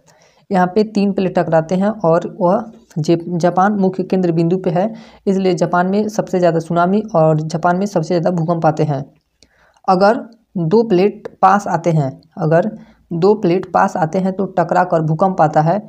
जब वे बहुत तेज़ी से टकराते हैं या दूर जाने लगते हैं तो वहाँ दरार पड़ने लगता है। जैसे ही वहाँ गैप बन जाता है, जब दरार पड़ेगा तो वहाँ पे क्या बन जाएगा? गैप बन जाएगा। तो पृथ्वी के अंदर से मैग्मा गर्म होकर बाहर निकलने लगता है और वह ज्वालामुखी का रूप ले लेता है और वहाँ बहुत सारा ज्वालामुखी उत्पन्न हो जाता है, इसलिए इसे रिंग ऑफ फायर कहते हैं। रिंग ऑफ फायर किसे कहा जाता है? इसे रिंग ऑफ फायर कहते हैं। अंटार्कटिका प्लेट किसी भी प्लेट के समीप नहीं है। अंटार्कटिका प्लेट किसी भी प्लेट के समीप है, मतलब किसी भी प्लेट से नहीं सटता है, जिस कारण वहाँ पे भूकंप नहीं आता है। तो इस लाइन को अंडरलाइन करेंगे लोग कि अंटार्कटिका अंटार्कटिका प्लेट किसी भी प्लेट के समीप नहीं है और जिस कारण वहाँ भूकंप नहीं आता है। कहाँ पे भूकंप नहीं आता है? तो अंटार्कटिका में भूकंप नहीं आता है। अब है प्लेटों का संचलन। प्लेटों का संचलन पृथ्वी के आंतरिक भागों में ऊष्मा की भिन्नता के कारण उत्पन्न होने वाली संवहनीय धारा उपस्थित रहती है। ये धाराएं 100 से 250 किलोमीटर गहराई पर रेडियोधर्मी तत्वों के विखंडन से उत्पन्न ऊर्जा द्वारा संचालित होती है। संवहनीय धाराओं के कारण प्लेट लगातार चलमान रहती है। किस धारा के कारण? संवहनीय धाराएं संवहनीय धाराओं के कारण प्लेट लगातार चलते रहते हैं, चलमान रहती है। प्लेटों के प्रकार। प्लेट के प्रकार कितने हैं? महाद्वीपीय प्लेट की तुलना में महाद्वीपीय प्लेट की तुलना में ज़्यादा भारी होता है। महाद्वीपीय प्लेट की तुलना में क्या होता है? ज़्यादा भारी होता है, क्योंकि इस पे पानी का जो भार होता है इसी पे टिका रहता है। महासागरीय प्लेट पे जो महासागर या हिंद महासागर हो गया, जैसे प्रशांत महासागर हो गया, उन सब पानी का जितना दबाव होता है, जल का दबाव होता है, इसी पे टिका होता है, जिस कारण यह महाद्वीपीय प्लेट के तुलना में भारी होता है। पहला प्लेट है संरचनात्मक प्लेट। पहला प्लेट का नाम क्या है? संरचनात्मक प्लेट, कंस्ट्रक्टिव प्लेट। जब दो प्लेट एक दूसरे के विपरीत दिशा में, किस दिशा में? विपरीत दिशा में गतिशील होते हैं, तब उन दो प्लेटों के मध्य दरार पड़ती है। उन दो प्लेटों के बीच क्या पड़ती है? दरार पड़ती है, और इस दरार से मैग्मा बाहर आ जाता है और एक नवीन भूपटल का निर्माण करता है। इस प्लेट के किनारे को रचनात्मक किनारा कहते हैं। इस प्लेट के किनारों को क्या कहा जाता है? तो रचनात्मक किनारा कहा जाता है। इस चित्र के माध्यम से हम लोग समझ सकते हैं लोग। ये हो गया पहला प्लेट, ये पहला प्लेट हो गया, और ये हो गया दूसरा प्लेट। ये भी इधर खिसक रहा है, इस साइड खिसक रहा है, और ये भी इस साइड खिसक रहा है। ये अपने एक दूसरे के विपरीत दिशा में खिसक रहे हैं, तो यहाँ पे क्या होगा? दरार पड़ जाएगा। दरार पड़ने के बाद इस मैग्मा नीचे से मेंटल वाला परत से मैग्मा बाहर निकलेगा और ज्वालामुखी का निर्माण करेगा। किसका? ज्वालामुखी का निर्माण करेगा, और उससे आग्नेय चट्टान का निर्माण होता है। अब अगला प्लेट है, उसे अभी इसी प्लेट के बारे में है। इन प्लेटों को अपसारी प्लेट भी कहते हैं। किस प्लेट को अपसारी प्लेट कहते हैं? तो संरचनात्मक प्लेट को अपसारी प्लेट कहते हैं। इस लाइन को अंडरलाइन करेंगे लोग। इस प्लेटों को अपसारी प्लेट भी कहते हैं तथा प्लेटों की गति को अपसारी गति कहते हैं। इस लाइन को भी, तथा प्लेटों की गति को अपसारी गति भी कहते हैं। मध्य अटलांटिक कटक इसका सर्वोत्तम उदाहरण है। इसका उदाहरण क्या है? एग्जाम्पल के तौर पर हो जाएगा मध्य अटलांटिक कटक इसका सबसे सर्वोत्तम उदाहरण है, जहाँ से अमेरिकी, यूरेशियन एवं अफ्रीकी प्लेटें अलग हो रही हैं। अमेरिकी, यूरेशियन एवं अफ्रीकी प्लेटें अलग हो रही हैं। दूसरा है विनाशी प्लेट, डिस्ट्रक्टिव प्लेट। दूसरा क्या है? विनाशी प्लेट। जब दो प्लेट आपस में टकराती हैं तो एक दूसरे के दिशा में गतिशील होती हैं। जब दो प्लेट आपस में टकराती हैं या एक दूसरे के दिशा में गतिशील होती हैं तो प्लेटों के विनाश का कारण बनती हैं। इस प्रक्रिया के अंतर्गत भारी घनत्व वाले प्लेट भारी घनत्व वाले, जिसका डेंसिटी ज़्यादा रहेगा, वो भारी घनत्व वाले प्लेट हल्की घनत्व वाले प्लेट के ऊपर आ जाता है। यानी कि जो हल्का प्लेट होता है वो नीचे दब जाता है, और जो भारी वाला होता है, जो भारी प्लेट होता है, उसके ऊपर चढ़ जाता है। चूँकि यहाँ प्लेटों का विनाश होता है, इसलिए इसे विनाशात्मक के प्लेट या विनाशी प्लेट कहते हैं। इसको क्या कहा जाता है? विनाशात्मक या विनाशी प्लेट किसे कहते हैं? तो डिस्ट्रक्टिव प्लेट को कहा जाता है। यहाँ पे चित्र के माध्यम से हम लोग समझ सकते हैं लोग। यहाँ पे हो गया पहला, ये हो गया भारी घनत्व वाला प्लेट, और ये हो गया दूसरा हो गया हल्का घनत्व वाला प्लेट। तो ये जब इधर से जाएगा और ये भी इधर से प्लेट खिसकेगा, तो ये जो हल्का घनत्व वाला प्लेट है वो इसके नीचे चला जाएगा। यहाँ पे देखिए नीचे जो गया है, नीचे दब जाएगा, और ये जो भारी घनत्व वाला है ये ऊपर चढ़ जाएगा, ये इसके ऊपर चढ़ जाएगा। अब है ये प्लेटें जहाँ मुड़ती हैं उसे वेनी ऑफ मेथला या वेनी ऑफ जून कहते हैं। इस लाइन को भी अंडरलाइन करेंगे लोग। ये प्लेट जहाँ मुड़ती है, मतलब जहाँ पे दरार पड़ता है, दरार तो इसमें नहीं पड़ता है, जहाँ पे फोल्ड होती हैं उसे वेनी ऑफ मेथला या वेनी ऑफ जोन कहते हैं। उसे क्या कहते हैं? वेनी ऑफ जोन कहते हैं। यहीं पर मोरदार पर्वत का निर्माण होता है, जैसे रॉकी पर्वत किस पर्वत का उदाहरण है? तो मोरदार पर्वत का उदाहरण है। एंडीज पर्वत भी मोरदार पर्वत का उदाहरण है। हिमालय पर्वत भी मोरदार पर्वत का उदाहरण है। तो इसको मोस्ट इम्पॉर्टेंट समझ के याद करेंगे लोग। रॉकी पर्वत, एंडीज पर्वत और हिमालय पर्वत किस प्रकार का पर्वत है? तो मोरदार पर्वत है। तीसरा प्लेट का नाम है रूपांतर या संरक्षी प्लेट। क्या है? रूपांतर या संरक्षी प्लेट, ट्रांसफॉर्म प्लेट। ट्रांसफॉर्म जब दो प्लेट एक दूसरे के समानांतर गति करती हैं, जब दो प्लेट एक दूसरे के समानांतर गति करती हैं, जिससे ना तो किसी प्रकार की भूप्रपट्टी का निर्माण होता है और ना ही भूप्रपट्टी का विनाश होता है, इसे रूपांतरण या संरक्षी प्लेट कहते हैं। इसे क्या कहते हैं? रूपांतरण या संरक्षी प्लेट कहा जाता है। तो यहाँ पे भी चित्र के माध्यम से समझ सकते हैं लोग। ये है पहला प्लेट, ये है दूसरा प्लेट। इसकी गति इस साइड में है और इसकी गति इस साइड में है, तो ये दोनों एक दूसरे का ना विनाश कर पाएंगे ना किसी चीज़ का निर्माण कर जाएंगे, और यहाँ पे सिर्फ खींचता रहेगा, जिसे ट्रांसफॉर्म फॉल्ट कहते हैं। और ये कॉन्टिनेंटल क्रस्ट हो गया।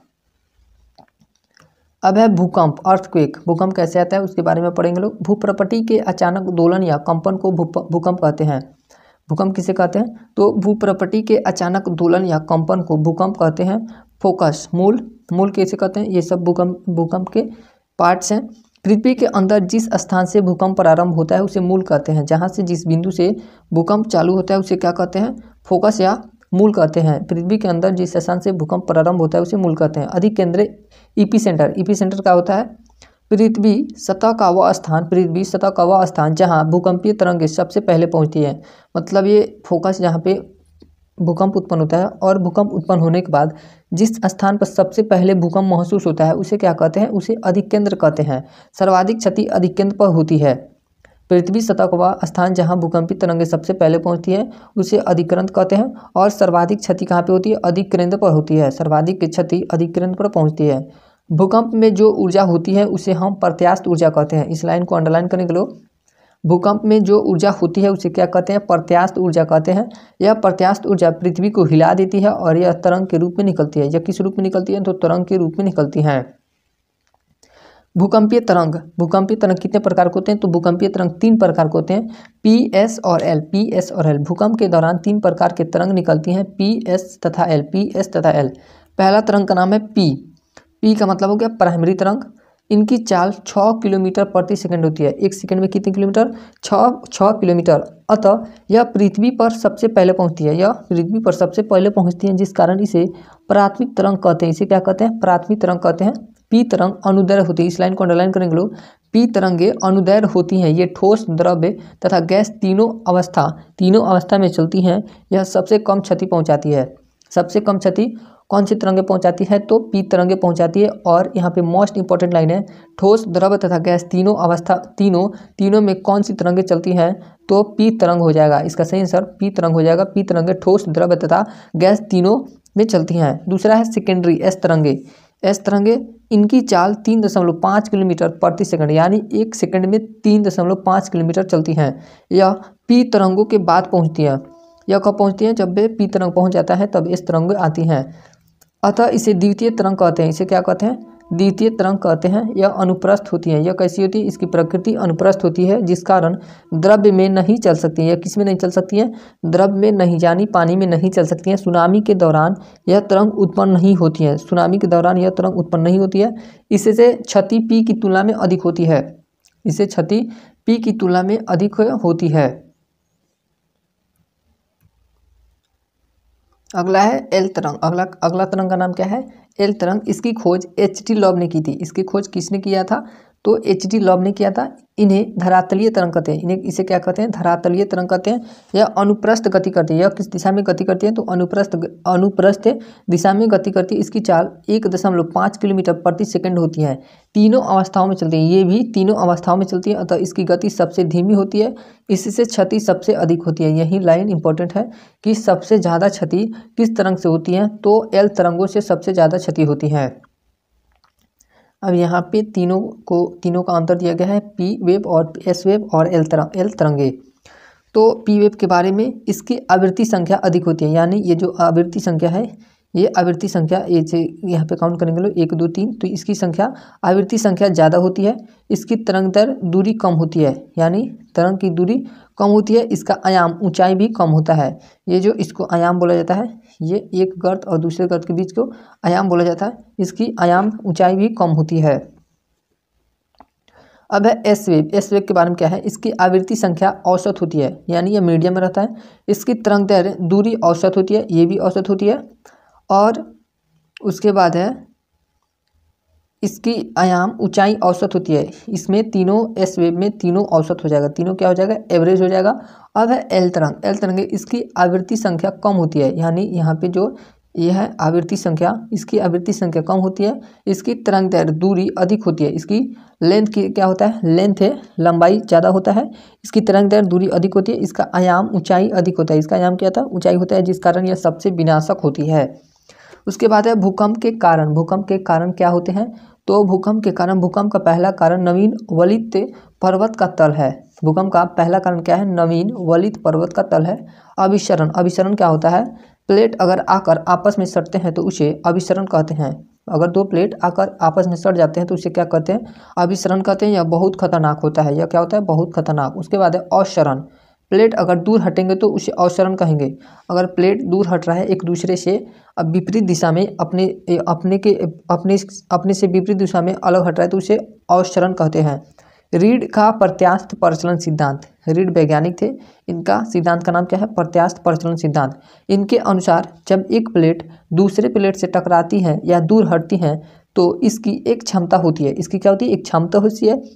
इसे कितना भी खींचा जाए, इसे कितना भी खींचा जाए, लेकिन यह दूर नहीं हटती है और नहीं टूटती है। लेकिन जब इसे अधिकतम क्षमता तक खींच देते हैं, जब इसे अधिकतम क्षमता तक खींच देते हैं तो वह टूट कर दूर हट जाती है। और जब भूकंप आते हैं तब इसे आपस में जोड़ते हैं। जब भूकंप आता है तब इसे आपस में जोड़ते हैं, तो ये मुड़ते भी नहीं हैं। अब है भूकंप की पेटी। भूकंप की पेटी, भूकंप की पेटी 4 या 5 होते हैं। प्रशांत महासागरीय पेटी। प्रशांत महासागरीय पेटी यह विश्व की सबसे बड़ी भूकंप पेटी है। इसको अंडरलाइन करेंगे लोग। विश्व की सबसे बड़ी भूकंप पेटी कौन है, तो प्रशांत महासागरीय पेटी है। यह विश्व की सबसे बड़ी भूकंपीय पेटी है जो प्रशांत महासागर के चारों ओर द्वीपों, महाद्वीपों तथा द्वीपों में स्थित है। इस पेटी में भूकंप का लगभग 63% भाग यहीं आता है। इस पेटी में 63% भाग भूकंप किस में आता है, प्रशांत महासागरीय पेटी में आता है।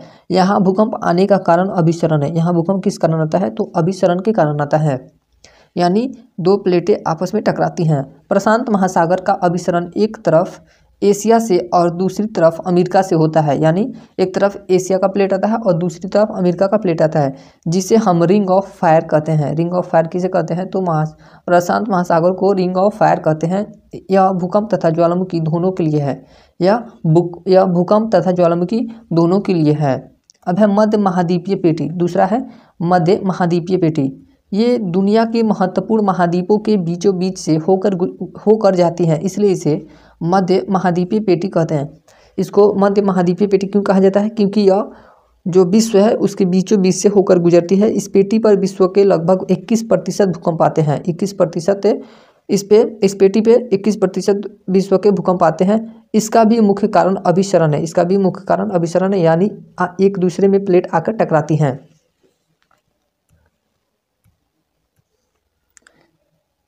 इसका अभिसरण अफ्रीकी प्लेट। इसका अभिसरण किससे होता है, अफ्रीकी प्लेट जब यूरोप प्लेट से टकरा रहे हो तथा एक तरफ इंडियन प्लेट यूरोप प्लेट से टकरा रहे हो और ये दोनों प्लेट जहाँ मिलते हैं वहाँ हिमालय का निर्माण हुआ है। तीसरा है मध्य अटलांटिक पेटी। यह प्लेट का अवसरण होता है। इस प्लेट पर क्या होता है, अवसरण, यानी दो प्लेटें अपने विपरीत दिशा में भागती हैं, यानी यहाँ पे दरार पड़ेगा, जिस कारण यहाँ पे ज्वालामुखी उत्पन्न होता है। दरार पड़ेगा, दरार पड़ने के बाद मैग्मा बाहर आएगा, ज्वालामुखी उत्पन्न होगा और कटक का निर्माण होता है। किसका, कटक का निर्माण होता है। इससे प्लेट पर अवसरण होता है, जिस कारण यहाँ ज्वालामुखी उत्पन्न होते हैं और कटक का निर्माण होता है। चौथा है अन्य छोटे प्लेट। यहाँ भी अभिसरण होता है। छोटे छोटे प्लेटों पर क्या होता है, तो अभिसरण की घटना होती है। पहला है कोकोस प्लेट। कोकोस प्लेट पर कौन सा देश स्थित है, तो मैक्सिको है। मैक्सिको देश किस प्लेट पर स्थित है, तो कोकोस प्लेट पर है। नजका प्लेट पर पेरू स्थित है। जुआन डी फूका प्लेट पर यूएसए स्थित है। सुंडा प्लेट पर दक्षिणी चीन सागर स्थित है। फिलीपींस प्लेट पर फिलीपींस स्थित है। बर्मा प्लेट पर अंडमान स्थित है। बर्मा प्लेट पर कौन सा देश स्थित है, तो अंडमान है। अरेबियन प्लेट पर अरब प्रायद्वीप स्थित है। अरबियन प्लेट पर कौन सा स्थित है, अरब प्रायद्वीप। अफ्रीका रिफ्ट पर अफ्रीका स्थित है। अंटार्कटिका के पास कोई प्लेट नहीं है, जिस कारण यहाँ भूकंप नहीं आते हैं। कहाँ पे भूकंप नहीं आते हैं, तो अंटार्कटिका के पास भूकंप नहीं आते। उसका कारण क्या है, क्योंकि इसके पास अपना कोई प्लेट नहीं है, जिस कारण यहाँ पे भूकंप नहीं आते हैं। अब होता है भूकंपीय जोन। भूकंपीय जोन क्या होता है, वह क्षेत्र जो प्लेटों के आकार के पास भूकंपीय प्लेट टकरा रहे हो, ठीक है, वहीं भूकंप आ जाए तो उसका भूकंपीय जोन ज़्यादा खतरनाक हो जाएगा।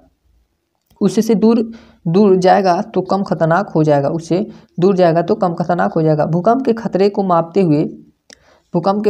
मापते हुए हम क्षेत्र को बांट देते हैं कि ये ज़्यादा संवेदनशील है कि ये कम संवेदनशील है। उसे हम भूकंपीय जोन कहते हैं। उसे क्या कहते हैं? हम भूकंपीय जोन कहते हैं। यानी कि भूकंप की स्थिति का पता लगाया जाता है और स्थिति जहाँ पे संवेदनशील होती है या उससे कम संवेदनशील होती है उसे हम भूकंपीय जोन में बांट देते हैं। भूकंपीय जोन 1 से 5 तक होते हैं। भूकंपीय जोन, यहाँ पे इसको लाइन को अंडरलाइन करने के लिए, भूकंपीय जोन कितना होता है? 1 से 5 से लेकर होता है। भूकंपीय जोन 1 में लगभग 5 तीव्रता का भूकंप आते हैं। जो क्षेत्र भूकंपीय जोन 1 में रखा जाता है वहाँ पे लगभग कितना भूकंपीय जोन का कितना रिएक्टर का भूकंप आता है? तो 5 तीव्रता का भूकंप आता है। लेकिन भूगोलवेत्ताओं ने भूकंपीय जोन 1 को समाप्त कर दिया है। अभी भूकंपीय जोन 4 ही गिना जाता है। वर्तमान में भूकंपीय जोन कितना गिना जाता है? तो 4 गिना जाता है।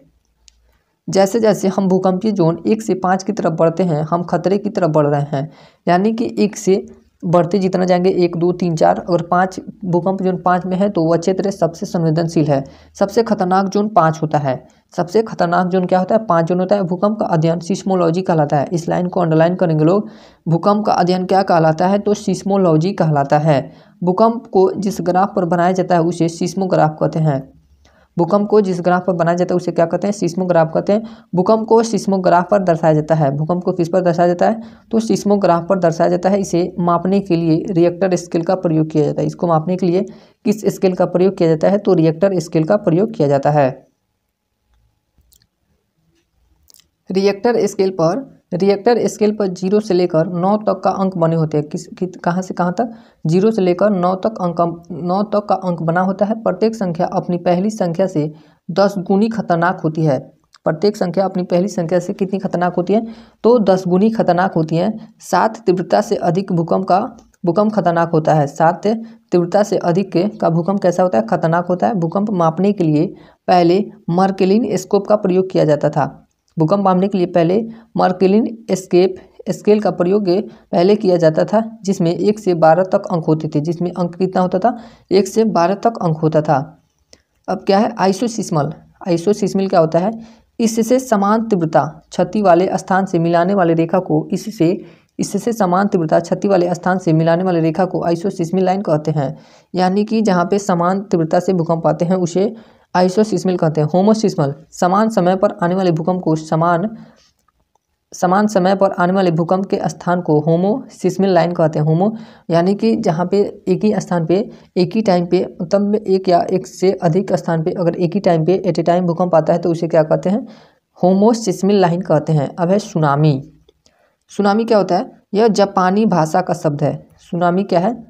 सुनामी जापानी भाषा का शब्द है। इसका अर्थ होता है बहुत ही ऊंची तरंगे। इसका अर्थ क्या होता है? बहुत ही ऊंची तरंगे। जब भूकंप समुद्र के नीचे आता है, जब समुद्र के नीचे भूकंप आता है तो सुनामी कहते हैं। इससे तरंगों का आयाम ऊंचाई बहुत अधिक बढ़ जाता है। इससे तरंगों का ऊंचाई बहुत बढ़ जाता है। जापान में सर्वाधिक के सुनामी आते हैं। जापान में सर्वाधिक के भूकंप और सुनामी दोनों आते हैं। 2004 में इंडोनेशिया में आए सुनामी से इंदिरा पॉइंट डूब गया था। 2004 में जब सुनामी आया था इंडोनेशिया में तो वहाँ का इंदिरा पॉइंट डूब गया था। भारत ने सुनामी चेतावनी प्रणाली हैदराबाद में विकसित किया गया है। भारत ने सुनामी चेतावनी, इसको अंडरलाइन करेंगे लोग। भारत ने सुनामी चेतावनी प्रणाली हैदराबाद में कहाँ पे विकसित किया गया था? हैदराबाद में विकसित किया गया है।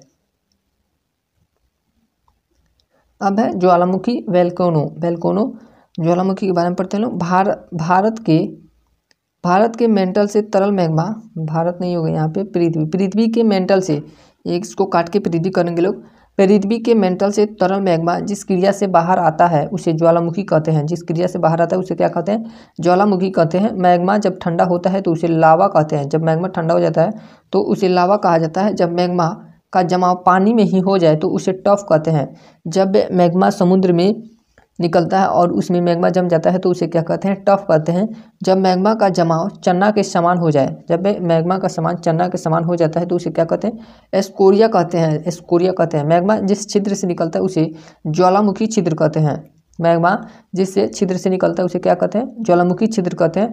जब ज्वालामुखी छिद्र बड़ा हो जाता है तो उसे क्रेटर कहते हैं।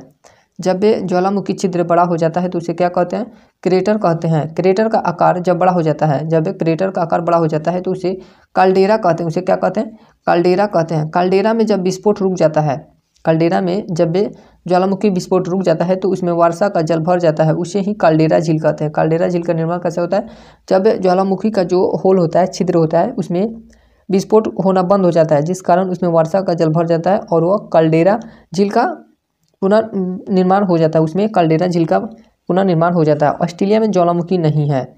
ऑस्ट्रेलिया यानी ऑस्ट्रेलिया में ज्वालामुखी नहीं आती है। अंटार्कटिका में भूकंप नहीं आता है। ये दोनों लाइन को अंडरलाइन करने के लिए, ऑस्ट्रेलिया में ज्वालामुखी नहीं आती है, अंटार्कटिका में भूकंप नहीं आता है। यूरोप में मरुस्थल नहीं है। इस लाइन को भी, यूरोप में क्या मरुस्थल नहीं है। उत्तरी अमेरिका में एक भी स्थलबद्ध देश नहीं है, यानी लैंडलॉक कंट्री उत्तरी अमेरिका में एक भी नहीं है। सऊदी अरब में एक भी नदी नहीं है। ज्वालामुखी 3 प्रकार के होते हैं। ज्वालामुखी कितने प्रकार के होते हैं, तो ज्वालामुखी 3 प्रकार के होते हैं। पहला होता है मृत ज्वालामुखी, दूसरा होता है सुषुप्त ज्वालामुखी, तीसरा होता है सक्रिय ज्वालामुखी। तो मृत ज्वालामुखी के बारे में पढ़ते हैं लोग। जब ज्वालामुखी में कोई विस्फोट नहीं होता है, जब ज्वालामुखी में कोई विस्फोट नहीं होता है तो उसे क्या कहते हैं, मृत ज्वालामुखी कहते हैं। इसके एग्जाम्पल के तौर पर हम लोग देख सकते हैं नारकुंडम ज्वालामुखी जो भारत में स्थित है, पोपा ज्वालामुखी जो म्यांमार में स्थित है, उसके बाद है देवबंद और कोहे सुल्तान ज्वालामुखी जो ईरान में। ये सब क्या है, मृत ज्वालामुखी के उदाहरण है। ये सब मृत ज्वालामुखी के उदाहरण है। अगला है सुषुप्त ज्वालामुखी। अगला क्या है, सुषुप्त ज्वालामुखी। इस ज्वालामुखी में विस्फोट नहीं होता है, किंतु कभी कभी विस्फोट हो सकता है। सुषुप्त ज्वालामुखी ऐसा होता है कि इसमें विस्फोट बंद हुआ रहता है, कभी कभी अचानक से इसमें विस्फोट हो जाता है। इसके उदाहरण कौन कौन से, विसूसियस ज्वालामुखी सुषुप्त ज्वालामुखी के उदाहरण है। और ये कहाँ है, इटली की। फ्यूजियामा जापान की है। फ्यूजियामा कहाँ की ज्वालामुखी है, जापान में आती है। इंडोनेशिया कौन कौन से, सिनाका और कोरोकोटवा ज्वालामुखी इंडोनेशिया में आती है। और ये सब उदाहरण किसके हैं, सुषुप्त ज्वालामुखी के उदाहरण हैं।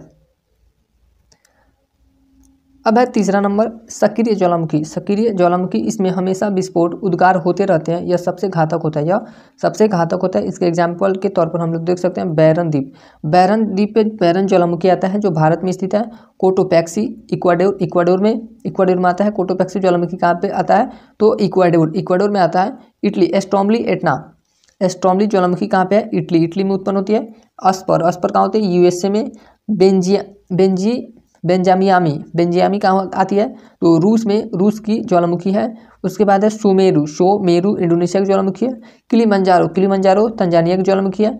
इरेबस अंटार्कटिका की ज्वालामुखी है। उसके बाद है ज्वालामुखी को पृथ्वी का सुरक्षा वाल कहते हैं। इस लाइन को अंडरलाइन करेंगे लोग। ज्वालामुखी को पृथ्वी का क्या कहते हैं, सुरक्षा वाल कहते हैं। ओजोन को पृथ्वी का सुरक्षा कवच कहते हैं। ओजोन को क्या कहते हैं, तो पृथ्वी का सुरक्षा कवच कहते हैं। ज्वालामुखी के दौरान सल्फर डाइऑक्साइड, ज्वालामुखी के दौरान कौन सी गैस निकलती है, तो सल्फर डाइऑक्साइड तथा जलवाष्प तथा CO2 निकलते हैं। 3 गैसें निकलती हैं, सल्फर डाइऑक्साइड SO2 और जलवाष्प और CO2 निकलते हैं। सर्वाधिक ज्वालामुखी प्रशांत महासागर में है। सर्वाधिक ज्वालामुखी कहाँ पे है, तो प्रशांत महासागर में, जिसे अग्निवलय रिंग ऑफ फायर कहते हैं। इसे क्या कहते हैं, रिंग ऑफ फायर कहते हैं। रिंग ऑफ फायर प्रशांत महासागर को कहा जाता है। सर्वाधिक स्थलीय ज्वालामुखी इंडोनेशिया में है, यानी स्थल पे उत्पन्न होता है। तो सबसे ज़्यादा कहाँ पे है, तो इंडोनेशिया में है। अलास्का को ज्वालामुखी के अधिकता के कारण हजारों धुआंओं का प्रदेश कहते हैं। अलास्का को ज्वालामुखी के अधिकता के कारण हजारों धुआंओं का प्रदेश कहते हैं। किसको, तो अलास्का को। सबसे ऊंचा सक्रिय ज्वालामुखी कोटोपैक्सी है। सबसे ऊंचा सक्रिय ज्वालामुखी कौन सी है, तो कोटोपैक्सी है। सबसे ऊंचा वृत्त ज्वालामुखी अमेरिका के हवाई द्वीप पर स्थित है, जिसका नाम क्या है, मोनोलोवा ज्वालामुखी कहाँ पे है, तो अमेरिका में हवाई द्वीप पर स्थित है। सबसे सक्रिय ज्वालामुखी इटली का स्ट्रोम्बोली है।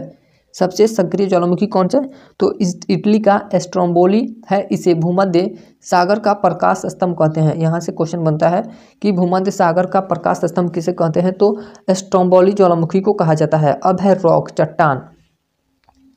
चट्टान पृथ्वी पर पाए जाने वाले कठोर पदार्थ को चट्टान कहते हैं। पृथ्वी पर पाए जाने वाले कठोर पदार्थ को क्या कहते हैं, चट्टान कहते हैं।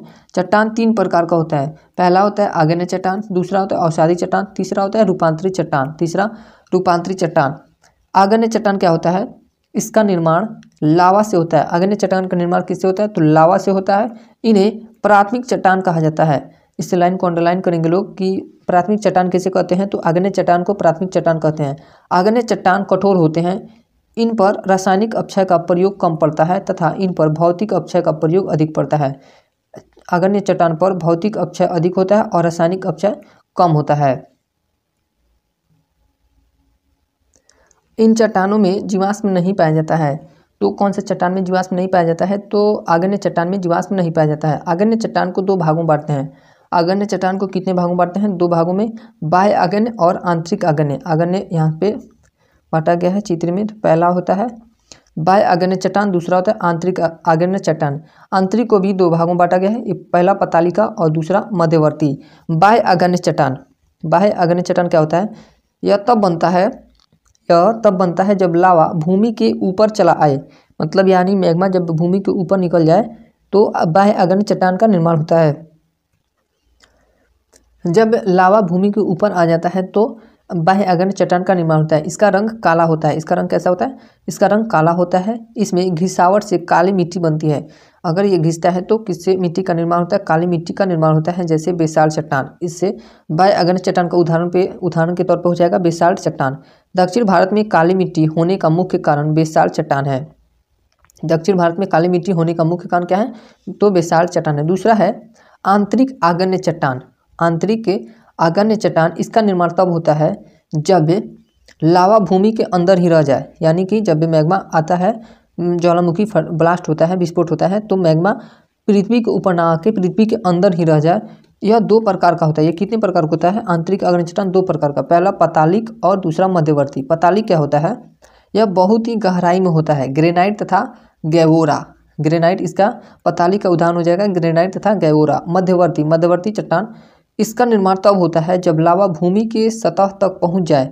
इसे आकार के अनुसार कई भागों में बांटते हैं। इसको आकार के अनुसार, मतलब इसका निर्माण तब होता है जब लावा भूमि के सतह तक पहुंच जाता है और इसका आकार, इसे आकार के अनुसार कई भागों में बांटा गया है। पहला क्या होता है? लेकोलिथ। लेकोलिथ यह गुंबज के समान होता है। दूसरा होता है लेफोलिथ, यह तस्तरी के समान होता है। यह दक्षिण अमेरिका में मिलता है। यह कहाँ मिलता है? तो सबसे ज़्यादा दक्षिण अफ्रीका मिलता है लेफोलिथ। उसके बाद है फेकोलिथ, यह उबड़ खाबड़ संरचना में होता है। यह कहाँ पे होता है? उबड़ खाबड़ संरचना में। उसके बाद है सील, यह क्षैतिज रूप लिए रहता है। यह छत्तीसगढ़ तथा झारखंड में पाया जाता है। सील कहाँ पाया जाता है? तो छत्तीसगढ़ तथा झारखंड में पाया जाता है। उसके बाद है अगला डाइक। डाइक क्या होता है? यह लोहा के समान खड़ा लंबवत रहता है। यह लोहा के समान लंबवत खड़ा रहता है। सिंहभूम जिले में अनेक डाइक मिलते हैं। किस जिले में? सिंहभूम जिला में अनेक डाइक मिलते हैं। इसे चित्र के माध्यम से समझ सकते हैं लोग। ये सब नीचे पृथ्वी का आंतरिक भाग है और आंतरिक भाग के अंदर ये यहाँ से ज्वालामुखी विस्फोट होता है।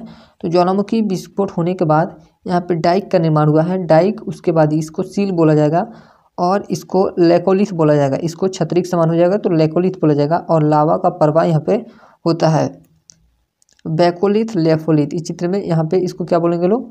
इसको बोलेंगे लोग लेपोलिथ और इसको क्या बोलेंगे लोग? बैकोलिथ। ये सब ज्वालामुखी के विस्फोट के दरमियान निर्माण होता है इन सब का।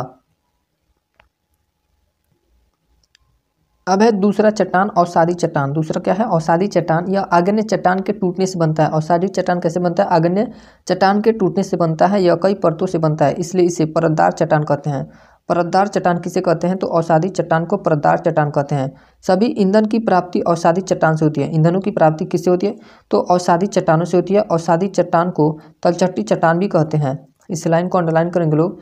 अवसादी चट्टान को तलछटी चट्टान भी कहते हैं। तलछटी चट्टान भी कहते हैं। अवसादी चट्टान को द्वितीय चट्टान, अवसादी चट्टान को द्वितीय चट्टान तथा आग्नेय चट्टान को प्राथमिक चट्टान कहते हैं। अवसादी चट्टान को द्वितीय चट्टान और आग्नेय चट्टान को प्राथमिक चट्टान कहते हैं। प्राकृतिक गैस तथा पेट्रोलियम की प्राप्ति अवसादी चट्टान के ऊपर से होता है। प्राकृतिक गैस तथा पेट्रोलियम की प्राप्ति किस चट्टान से होती है? तो अवसादी चट्टानों से होती है।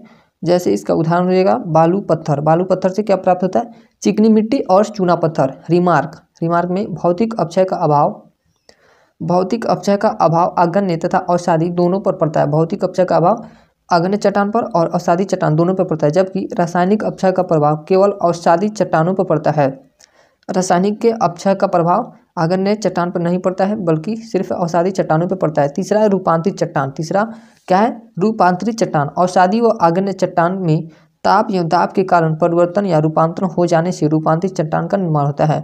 जब अवसादी या आग्नेय चट्टान में ताप या दाब के कारण परिवर्तन हो जाता है तो उसे परिवर्तन होने के बाद वह रूपांतरित चट्टान का रूप ले लेता है।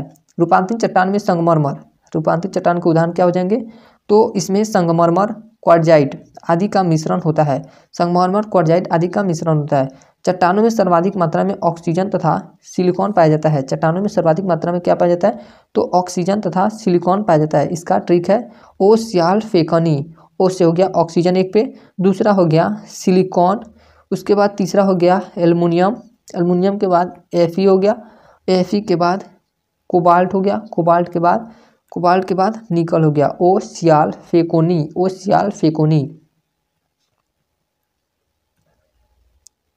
अग्न्य चट्टान के रूपांतरण से बनी शैलें। अग्न्य चट्टान जब रूपांतरित होता है तो क्या बनता है? तो ग्रेनाइट, ग्रेनाइट से नीस प्राप्त किया जाता है। बेसाल्ट से एम्फीबोलाइट, एम्फीबोलाइट प्राप्त होता है। गैम्ब्रो से सर्पेंटाइन प्राप्त होता है। गैब्रो का रूपांतरण किसमें होता है? सर्पेंटाइन में। अवसादी चट्टानों के रूपांतरण से बनी शैलें। अवसादी चट्टानों के रूपांतरण से बनी शैलें। क्ले योसेल, क्ले योसेल से क्या निर्माण होता है? स्लेट का। चूना पत्थर से संगमरमर का निर्माण होता है। चौक एवं डोलोमाइट, चौक एवं डोलोमाइट से संगमरमर का निर्माण होता है। बालुका पत्थर से क्लार्जाइट का निर्माण होता है। कांग्लोमेरेट से क्लार्जाइट का निर्माण होता है। बिटुमिनस कोयला से ग्रेफाइट एवं हीरा प्राप्त होता है। बिटुमिनस कोयला से क्या प्राप्त होता है? हमें ग्रेफाइट और हीरा की प्राप्ति होती है। रूपांतरित चट्टानों के पुनः रूपांतरण से बनी शैलें। अब है रूपांतरित चट्टानों के पुनः रूपांतरण से बनी शैलें। तो स्लेट से सीट प्राप्त होगा, सीट से फाइलाइट प्राप्त होगा, सीट से क्या होगा? फाइलाइट प्राप्त होगा। आपको वीडियो कैसी लगी? अगर वीडियो अच्छी लगी तो लाइक करें, और कौन सा विषय आपको चाहिए खान सर का या कोई भी बुक हो उसका बुक रीडिंग और उसका एक्सप्लेनेशन के साथ हम रीड कर देंगे। Okay, thanks for watching.